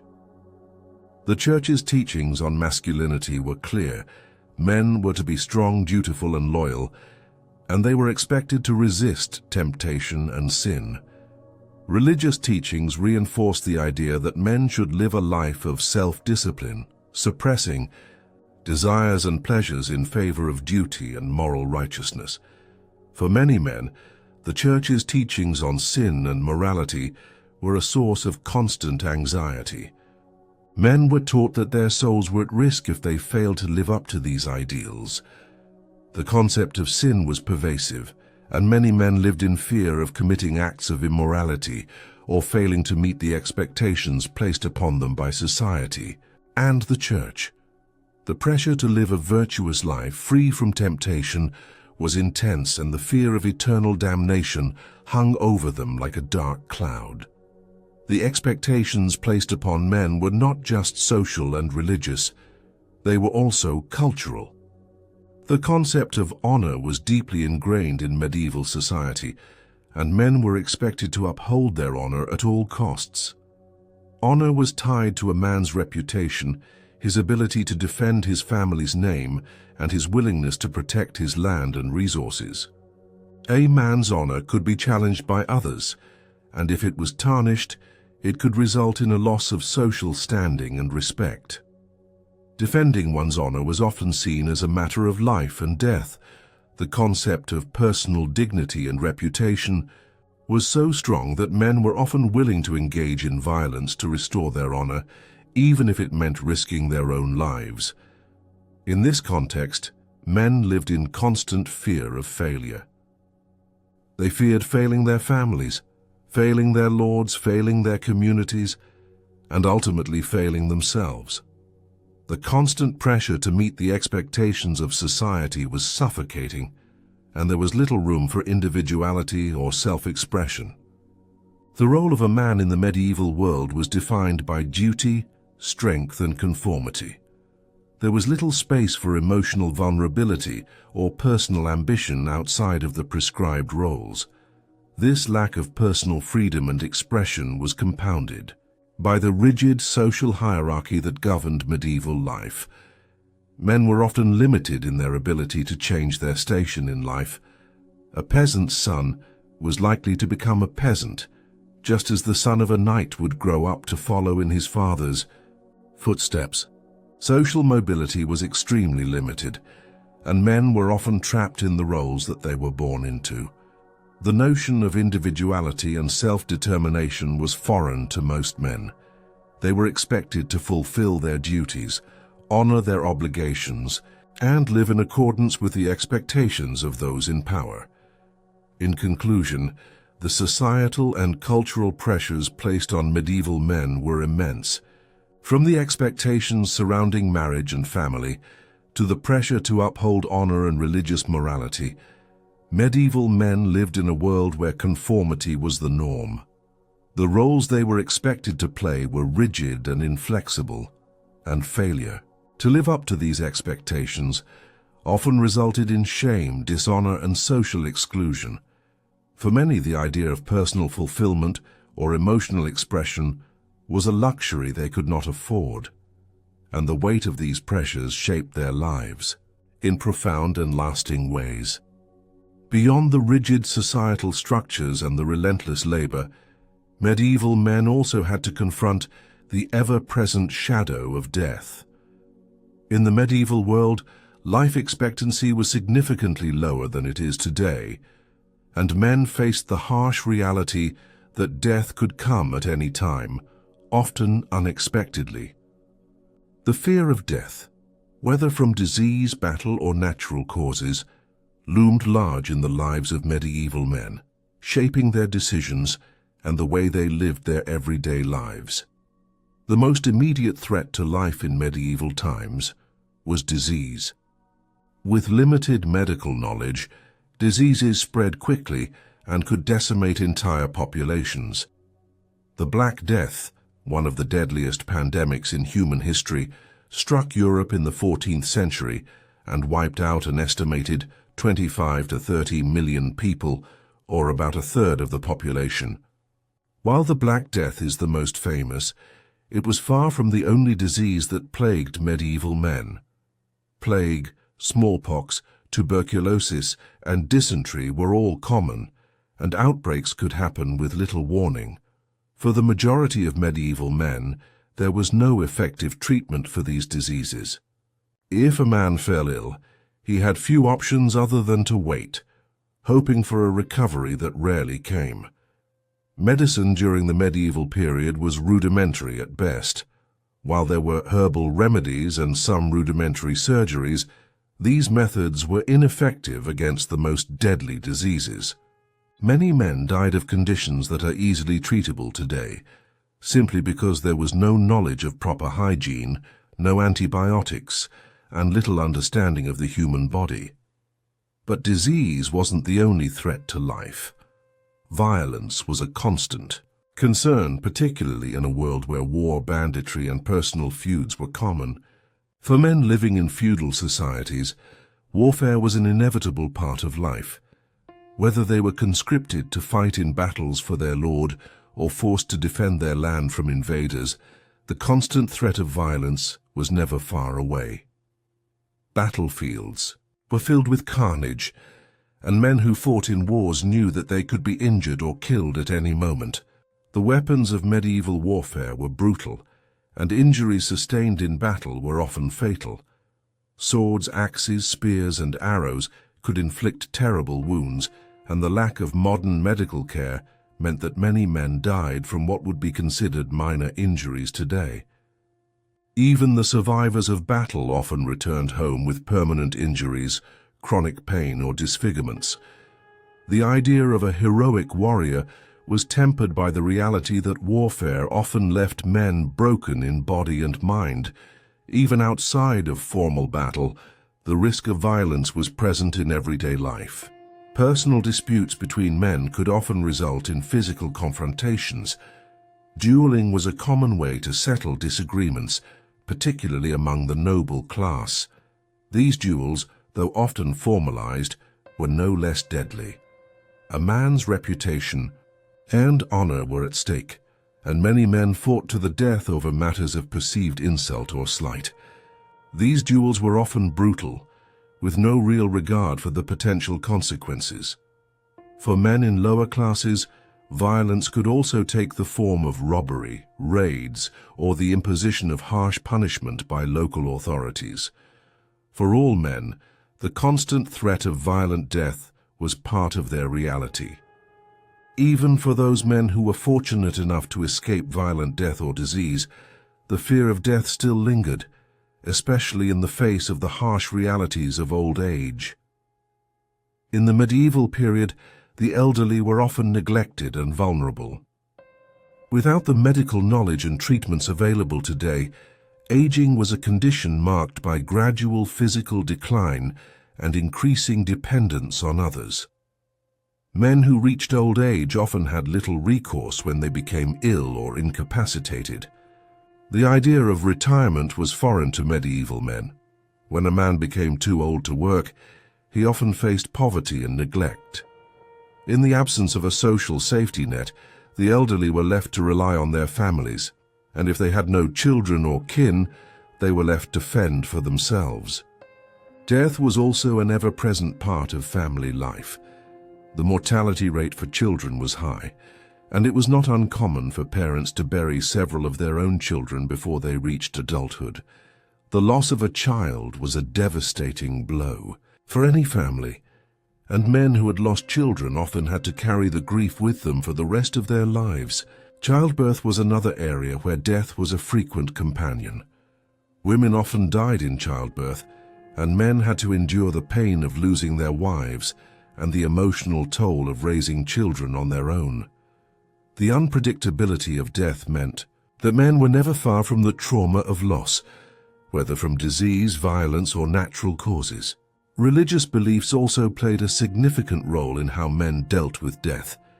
The church was the central institution in medieval life, and its teachings about death and the afterlife provided comfort, but also fear.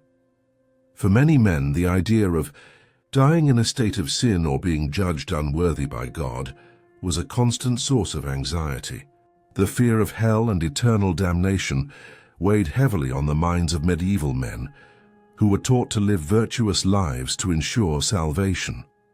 The rituals surrounding death, including last rites and burial practices, were meant to ease the transition from life to death and to ensure a man's soul was properly prepared for the afterlife. The belief in an afterlife was deeply ingrained in medieval society, and men often faced death with the hope of eternal reward. However, the uncertainty of what awaited them in the afterlife created a sense of fear and urgency. Men often lived in fear of their own mortality, knowing that death could come unexpectedly and that their eternal fate was tied to how they had lived their lives. The fear of death in medieval times was not just about the physical end of life, but also about the spiritual consequences of one's actions. In conclusion, death was a constant presence in the lives of medieval men. Whether it was from disease, violence, old age, or the loss of loved ones, the fear and inevitability of death shaped the lives of those who lived during this period. Men were faced with the harsh realities of life in a world where survival was fragile, and death was always lurking around the corner. This awareness of mortality was not only a physical reality, but a deeply spiritual and emotional burden that colored every aspect of medieval existence. The fragility of life was a defining feature of the medieval world, and for men the fear of death was a powerful motivator in shaping how they lived, worked, and related to others. While death, disease, and violence certainly took a heavy toll on the lives of medieval men, perhaps one of the most insidious challenges they faced was the lack of intellectual freedom. In the medieval period, knowledge and learning were often restricted by the boundaries of social class, religion, and geography. For most men, access to education was either non-existent or severely limited, which meant that intellectual development and critical thought were luxuries reserved for a select few.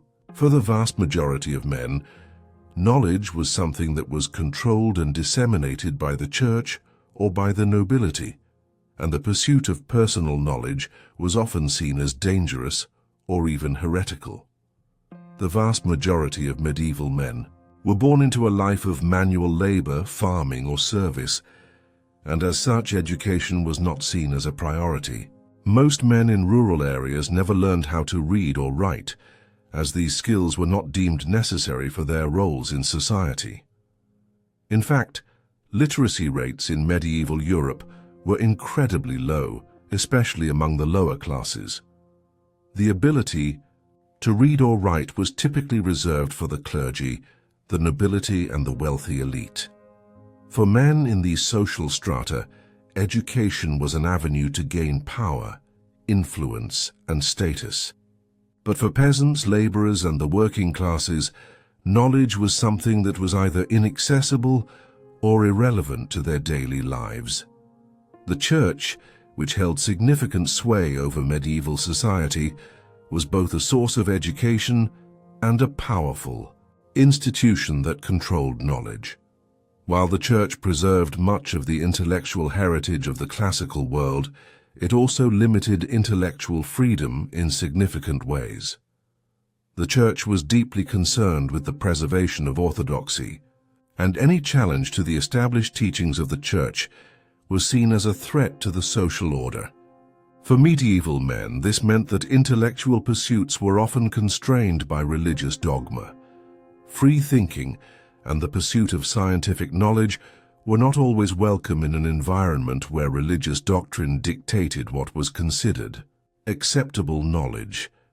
The church's dominance over intellectual life meant that most men had little access to alternative viewpoints or critical ideas. In fact, much of the education available during this time focused on religious texts and the interpretation of Scripture. Even when men had access to education, they were often taught that the pursuit of knowledge beyond religious studies was unnecessary or dangerous. The fear of heresy loomed large, and many men who sought to challenge religious teachings or explore new ideas found themselves silenced or persecuted. The most significant intellectual challenge in the medieval period was the lack of scientific progress. While ancient Greece and Rome had produced great advancements in fields like mathematics, astronomy, and medicine, much of this knowledge was either lost or forgotten during the early medieval period.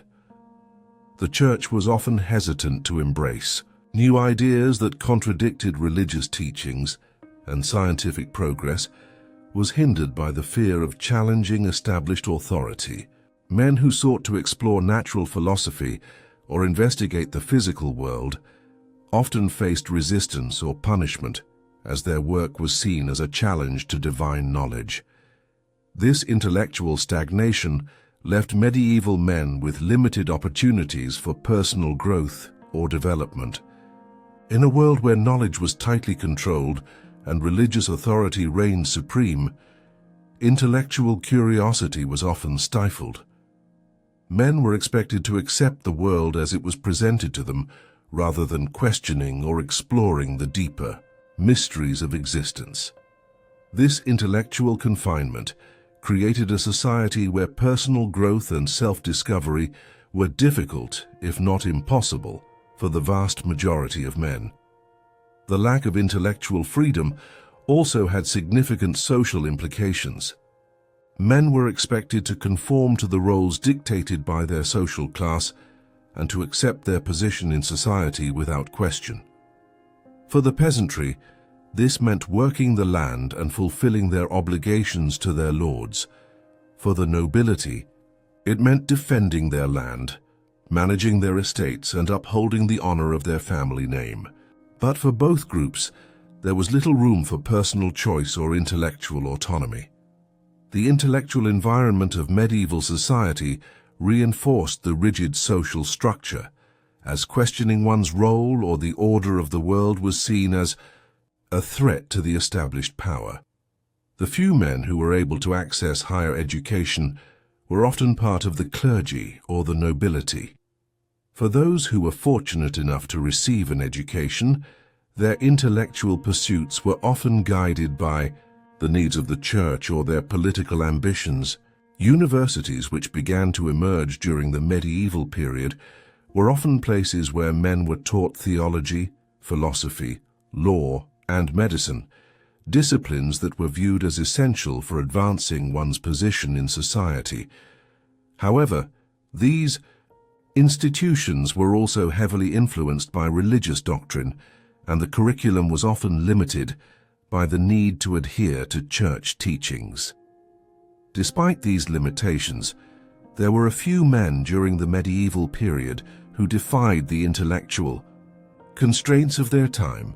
Scholars like Thomas Aquinas, Roger Bacon, and William of Ockham challenged established beliefs and made significant contributions to philosophy, science, and theology. However, these men were the exception rather than the rule, and their work was often met with resistance from the church. Their intellectual freedom was hard-won, and many of them faced criticism or persecution for their ideas. For the majority of men, the intellectual environment of the medieval period was one of repression, where free thought was discouraged and conformity was the norm. In conclusion, the intellectual climate of the medieval period was one of restriction and limitation. For most men, the pursuit of knowledge was either inaccessible or dangerous, and the intellectual life was dominated by religious authority and social conformity. The church's control over education and knowledge stifled the intellectual freedom of medieval men, preventing them from exploring new ideas or questioning the world around them. The lack of intellectual autonomy was yet another burden that shaped the lives of medieval men, and it contributed to the hardships they faced in a world that often seemed to offer little room for personal growth or self-discovery. As if the physical demands of labor, the pressures of societal norms, and the constant threat of violence weren't enough, medieval men also had to contend with the burden of religious expectations. The church was not just a spiritual institution, it was a central force in shaping every aspect of medieval life. Men were taught that their salvation was tied to their adherence to the teachings of the church, and failure to live according to these teachings could lead to eternal damnation. The fear of hell and the weight of divine judgment cast a long shadow over medieval men, dictating how they lived, how they worked, and how they interacted with others. Religion, particularly Christianity, was at the heart of medieval society. The Catholic Church was the most powerful institution in Europe, and it exerted significant influence over both the moral and legal frameworks of medieval life. For men, this meant that their actions, thoughts, and even their private lives were subject to the scrutiny of the church. The church's teachings defined what was right and wrong, and any deviation from these teachings could be seen as a sin. The fear of sin was a constant presence for medieval men. The concept of sin was deeply ingrained in everyday life, and men were taught that their actions could lead them to eternal suffering. The church held the power to absolve sins through confession, but the process was often fraught with guilt and anxiety. Men were required to confess their sins to a priest, who would then offer absolution in exchange for penance, acts of contrition that could include prayer, fasting, or even performing acts of charity. This process could feel both liberating and burdensome, as men were constantly reminded of their fallibility and their need to seek redemption. The constant focus on sin and the afterlife also meant that medieval men often struggled with their personal desires and emotions. The Church taught that lust, greed, and pride were among the most dangerous sins, and men were expected to suppress these desires in favor of a life of piety and humility. This created a culture of emotional repression where men were discouraged from expressing their feelings or seeking personal fulfillment. The idea of emotional strength was tied to control, and to openly express vulnerability was seen as a weakness that could lead to sin. Marriage and sexuality were particularly affected by the Church's teachings. Men were expected to marry, but their marriage was also seen as a religious duty. The Church promoted the idea that marriage was a sacrament, a sacred bond between man and woman that should be honored and revered. However, the Church also imposed strict rules about what constituted acceptable behavior within marriage. Sexual activity was only permitted within the confines of marriage, and even then, it was often viewed as a necessary evil for the purpose of procreation. Pleasure in marriage was not seen as an appropriate goal, and many men struggled with the idea that their natural desires were sinful. The Church's influence also extended to issues of power and authority. The idea of the divine right of kings was rooted in religious teachings which held that monarchs were appointed by God and therefore had the right to rule without question. For medieval men, this meant that questioning authority was seen as a challenge to God's will. This created a society where political dissent was not only a risk to one's social status, but also a potential threat to one's soul. Men were taught to submit to the authority of kings, lords, and religious leaders, and failing to do so could result in excommunication, public shame, or even death. This pervasive influence of religion also shaped how men interacted with each other.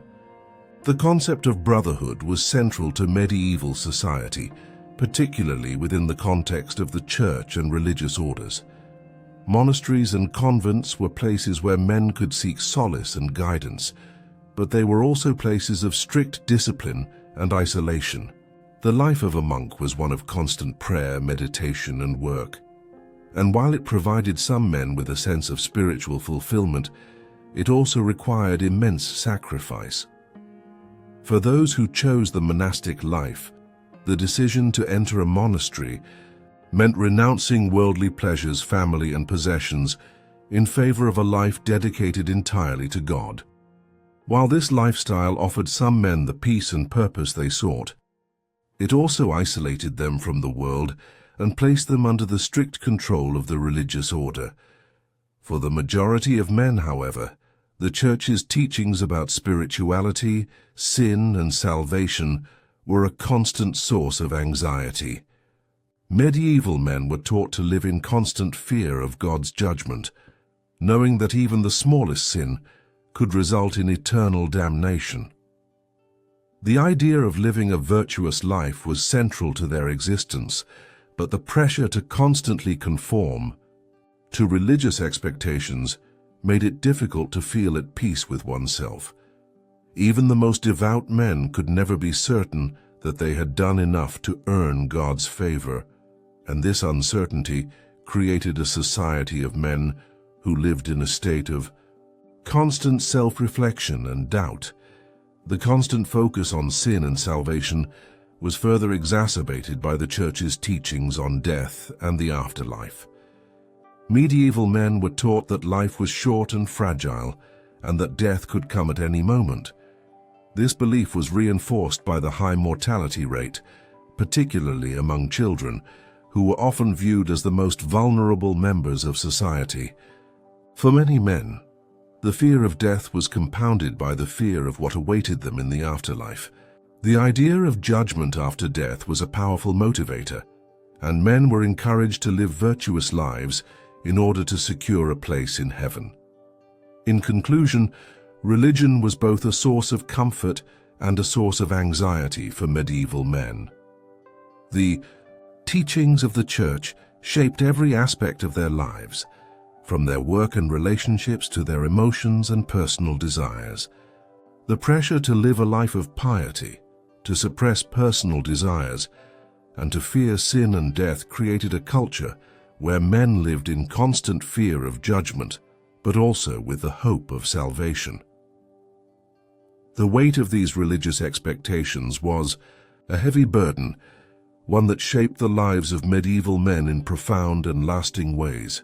Beyond the individual struggles that medieval men faced due to social norms, labor, religion, and violence, there was another significant challenge that shaped their lives: the lack of social and medical safety nets. In modern society, we are accustomed to systems of support that help protect individuals in times of illness, financial hardship, or crisis. However, in the medieval world, men had little recourse if they were injured, became sick, or experienced personal misfortune. The absence of social services, healthcare, and community support systems made medieval life even more precarious, amplifying the vulnerability that men experienced on a daily basis. For medieval men, sickness and injury were often life-threatening events, and the response to these challenges was largely determined by one's social standing and the resources available. The lower classes, which made up the vast majority of medieval society, were particularly vulnerable in this regard. Without access to hospitals, doctors, or effective medical care, even minor injuries could prove fatal. A simple wound or infection could turn deadly, as there was no concept of sterilization or antibiotics. Men who were injured while working or fighting in battle often had little recourse other than the most basic treatments, such as herbal remedies or rudimentary surgery performed by local healers or barbers. The medical profession in the medieval period was largely in its infancy, and most healthcare providers lacked formal training. Physicians were often limited to a small body of knowledge, much of which was based on ancient Greek and Roman texts, which were not always accurate or applicable. Healers might rely on superstitions, potions, or the spiritual healing practices of the Church, leaving patients with little hope for real recovery. Even for those who could afford treatment, the options were limited, and the quality of care was often ineffective at best. For the wealthier classes, life might have been a bit more comfortable when it came to health, as they had access to more resources and could afford better medical care. However, even among the nobility, there was little understanding of diseases and illnesses, and noblemen could die of what we would now consider treatable conditions. While some aristocrats could access physicians who might be trained in European or Arabic medicine, the reality is that health was far more a matter of luck than knowledge. This lack of proper medical understanding meant that no one, regardless of social status, was truly safe from the dangers of illness or injury. This lack of access to medical care also meant that men lived in constant fear of becoming disabled, which would have profound economic and social consequences. A man who was unable to work due to injury or illness would quickly lose his ability to support his family, and in a world where family support was often the only safety net, this could lead to poverty and destitution. For peasants and laborers, the fear of injury was always present. If they were unable to work, they could fall into debt, lose their land, or even be evicted by their lord. In an age before workers' compensation, disability benefits, or even basic social assistance, injury was a direct threat to survival. The consequences of illness and injury were also compounded by the lack of a legal system that could protect men in these situations. If a man was hurt on the job or if a natural disaster ruined his crops, there were no governmental programs or legal mechanisms that could help him recover or survive. He was left to rely on family, charity, or the goodwill of his lord or community. If he had no support network, his chances of surviving a severe injury or illness were slim. Even in the rare instances when men were able to seek some form of community assistance, they were often met with harsh judgments. Medieval society was deeply hierarchical, and men who were unable to work due to injury or illness were often viewed with suspicion or disdain. The inability to work was seen as a sign of weakness or failure, and in a society that valued physical strength and productivity, men who were unable to provide for their families were often stigmatized. For many men, the shame of needing help was as difficult to bear as the physical pain of their ailments. This lack of safety nets also extended to the elderly. While elderly men were often respected in some communities for their wisdom, they were also vulnerable. There was no pension system, no retirement savings, and no social safety net for men as they aged. When a man grew too old to work, he was often left to rely on his children if he had any, or to beg for alms from the church or his local community. This created a cycle of dependency, where aging men were at the mercy of their families or charitable organizations, with no guaranteed support. In contrast, the church played a dual role in providing both support and control. Religious institutions were some of the only places where men could seek refuge in times of need. Monasteries, in particular, were known for offering food, shelter, and care for the poor, sick, and elderly. However, the support provided by the church came with strings attached.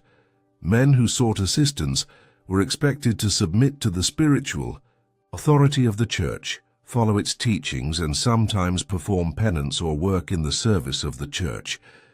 The church's role as both a source of assistance and a gatekeeper to salvation meant that men seeking help had to conform to its moral and religious codes, further deepening the ties between survival and religious compliance. The lack of medical care, social safety nets, and legal protections created an environment in which medieval men were incredibly vulnerable.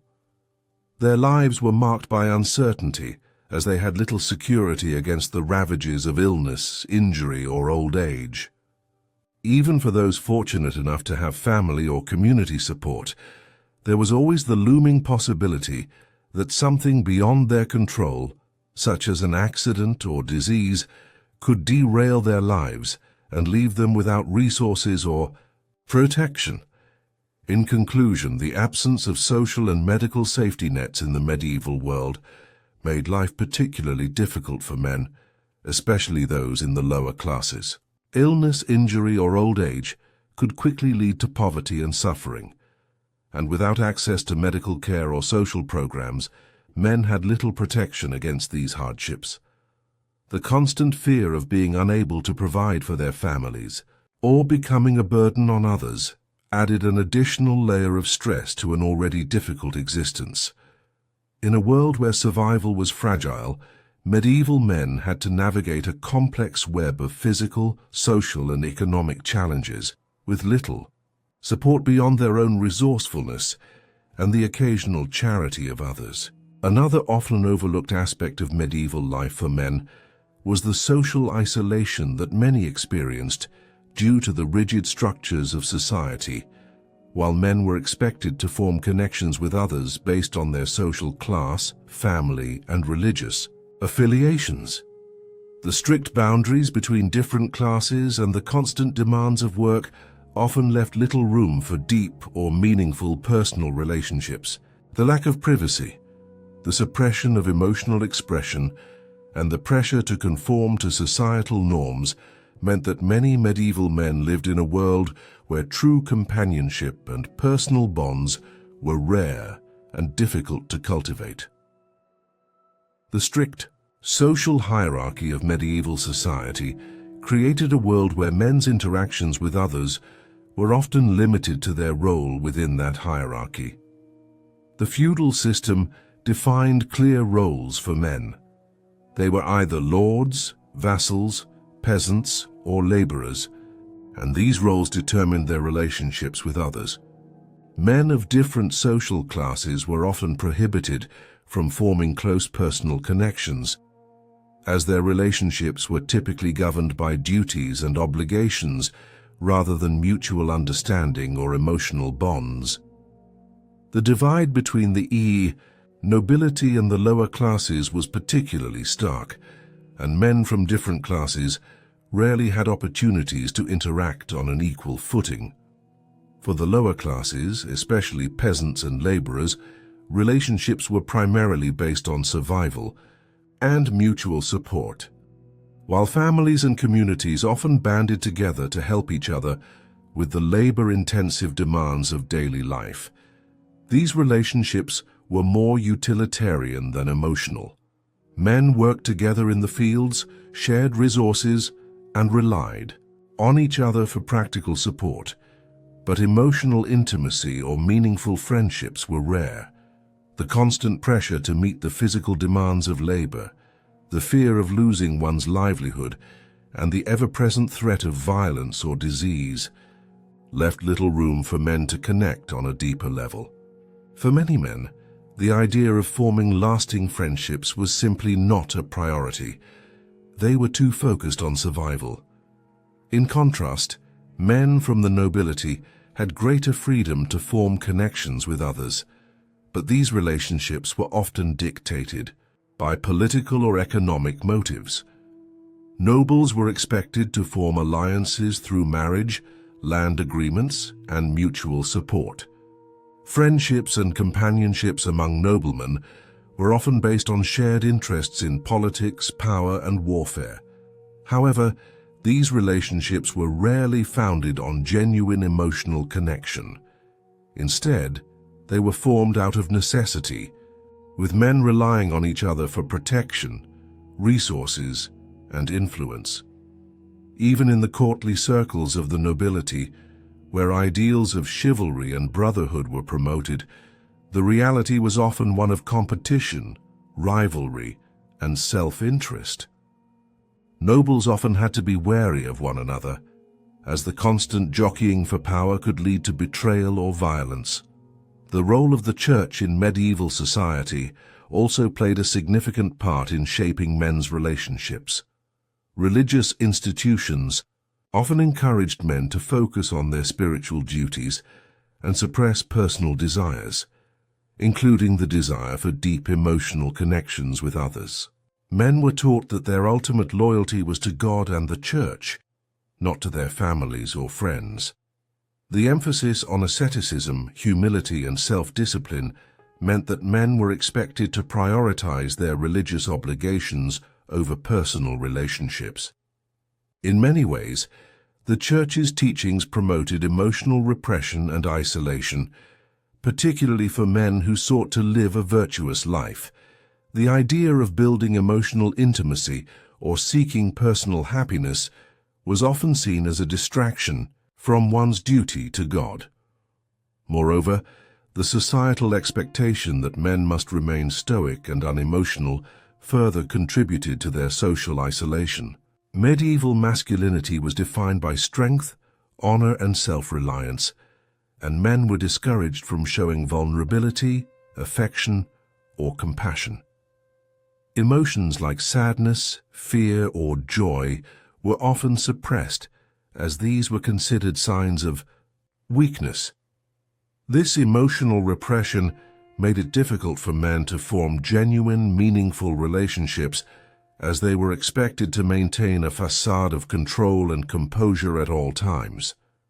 Men were not encouraged to express their emotions freely or to seek comfort from others when they were feeling troubled or vulnerable. The impact of this emotional isolation was felt throughout men's lives.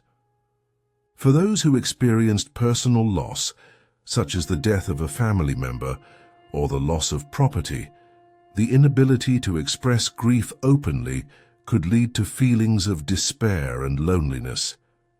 Even when men experienced emotional pain, they were expected to endure it silently, without seeking solace in others.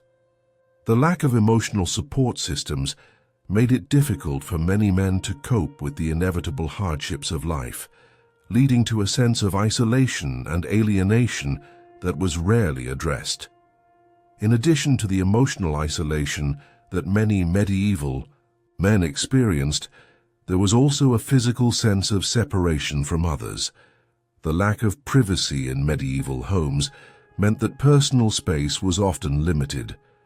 Many men lived in small, overcrowded dwellings with their families and, at times, extended relatives or servants. In rural areas, homes were often simple, with multiple people sharing a single room, making it difficult for men to have any sense of solitude.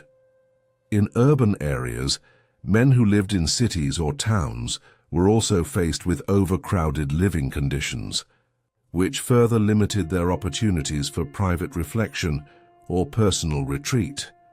The constant proximity to others left little room for men to retreat into themselves or cultivate their own sense of identity.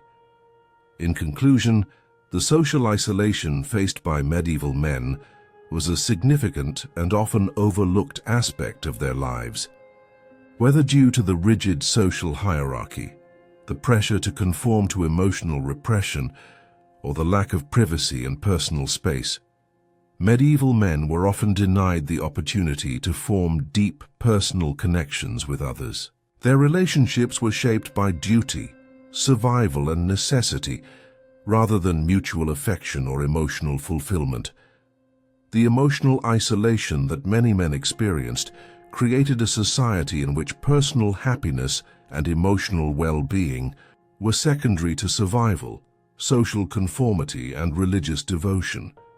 For many medieval men, true companionship was a luxury that they could scarcely afford, and the toll of this isolation was felt throughout their lives.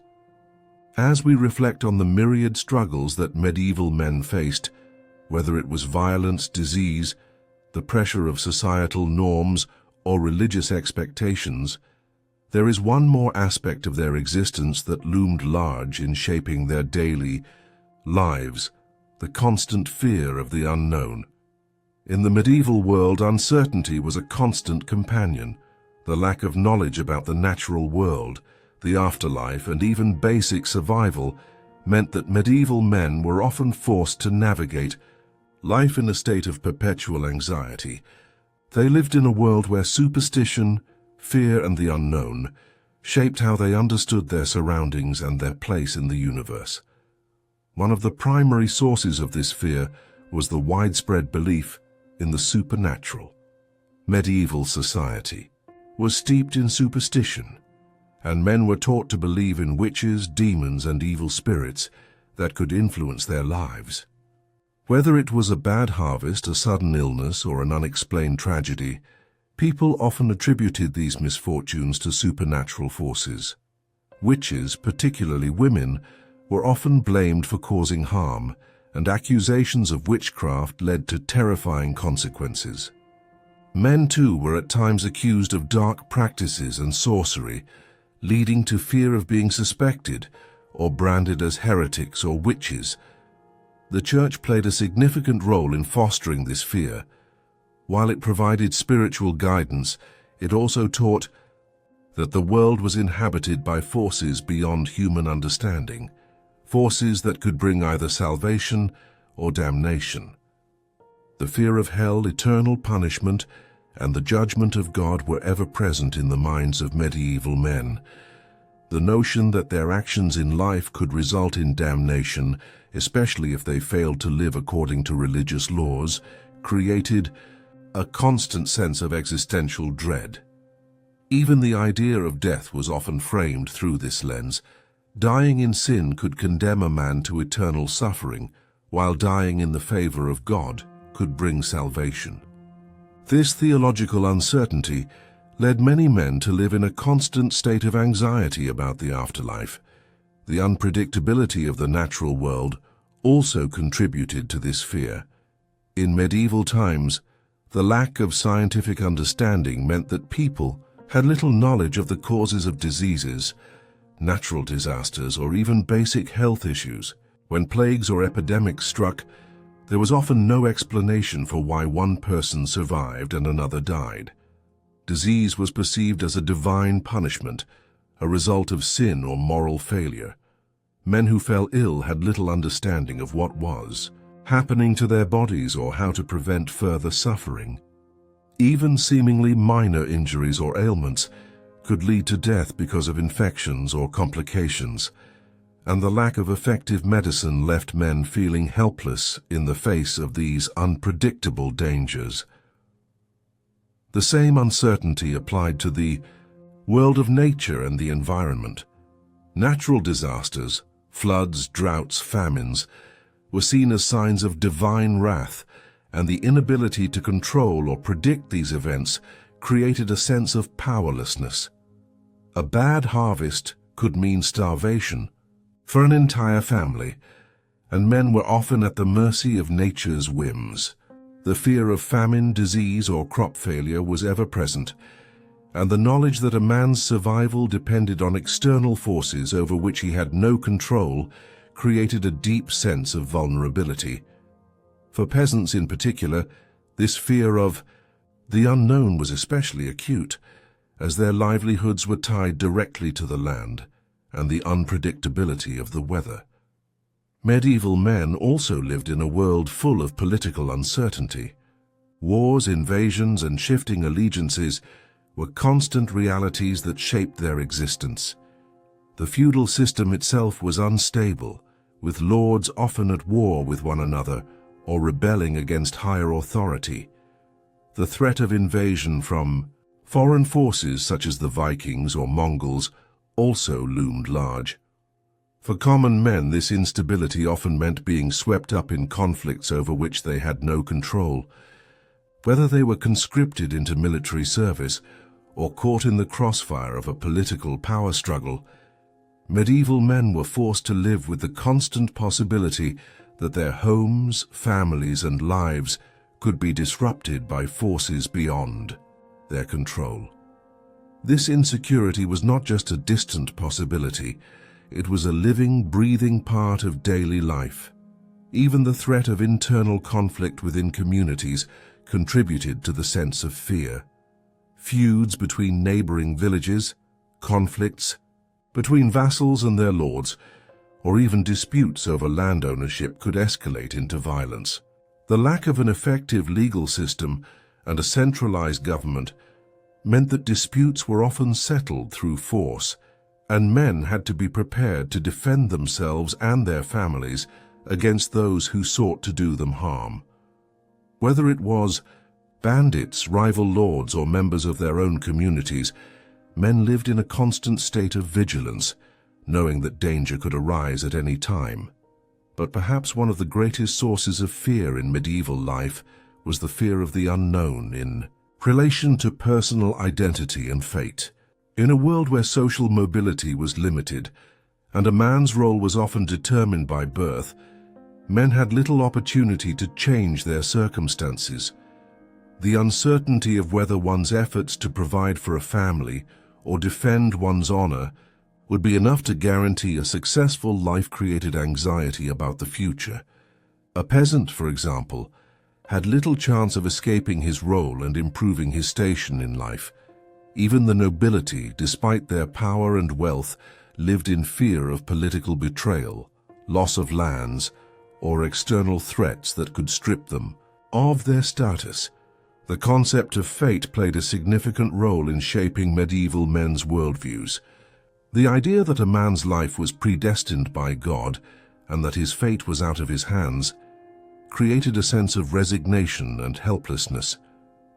While men were encouraged to live virtuously and fulfill their duties, the uncertainty of their ultimate destiny, whether they would be rewarded or damned, was a constant source of anxiety. The fear of an uncertain future, combined with the lack of control over one's fate, made life in the medieval period a continual struggle against the unknown.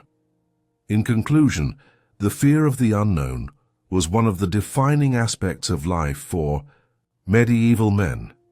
Whether it was the fear of death, disease, political instability, or supernatural forces, medieval men lived in a world where uncertainty was a constant companion. The lack of understanding about the world around them, coupled with the unpredictability of nature, the afterlife, and human affairs, created a profound sense of vulnerability. This fear shaped their actions, decisions, and relationships, contributing to the immense challenges that they face throughout their lives. As we come to the end of our exploration into the struggles faced by medieval men, it becomes clear that their lives were defined by a complex web of hardships that tested their endurance, their faith, and their very identity. From the harshness of daily labor to the looming threats of disease, war, and societal pressure, medieval men lived in a world that offered few comforts, and survival often came at great personal cost. The absence of modern comforts, technologies, and safety nets meant that men in the medieval period were forced to rely on their own resilience and strength. Their daily lives were filled with work, whether it was tilling the land, fighting in battle, or working in a craft, and the pressure to provide for their families, uphold their honor, and fulfill their social roles was unrelenting. The idea of personal fulfillment, emotional well-being, or leisure was a distant dream for most men. Their existence was consumed by the need to survive, endure, and conform to the rigid structures of medieval society. In addition to physical and social pressures, the religious and spiritual weight placed on medieval men was immense. The church was not only a place of worship, but also a powerful institution that shaped men's lives in every possible way. The constant fear of sin, the need to adhere to strict moral codes, and the uncertainty of the afterlife created a world where men were in a perpetual state of anxiety. The idea of eternal damnation or salvation loomed large, and their every action was scrutinized by religious authorities. For many, in terms of personal relationships, the emotional isolation faced by many medieval men was profound. The expectation to remain stoic and suppress feelings of vulnerability meant that many men were unable to form deep personal connections. Family relationships were often defined by duty and survival rather than emotional intimacy. In a society where emotional expression was restricted, many men struggled to knee. The constant fear of death was another pervasive theme in medieval life. Death could come at any time, whether through disease, violence, or simply the fragility of life in an era of high mortality rates. Men were forced to confront their own mortality and that of their loved ones on a daily basis. The lack of understanding about the causes of illness and the unpredictable nature of warfare, political instability, and natural disasters meant that death was never far away.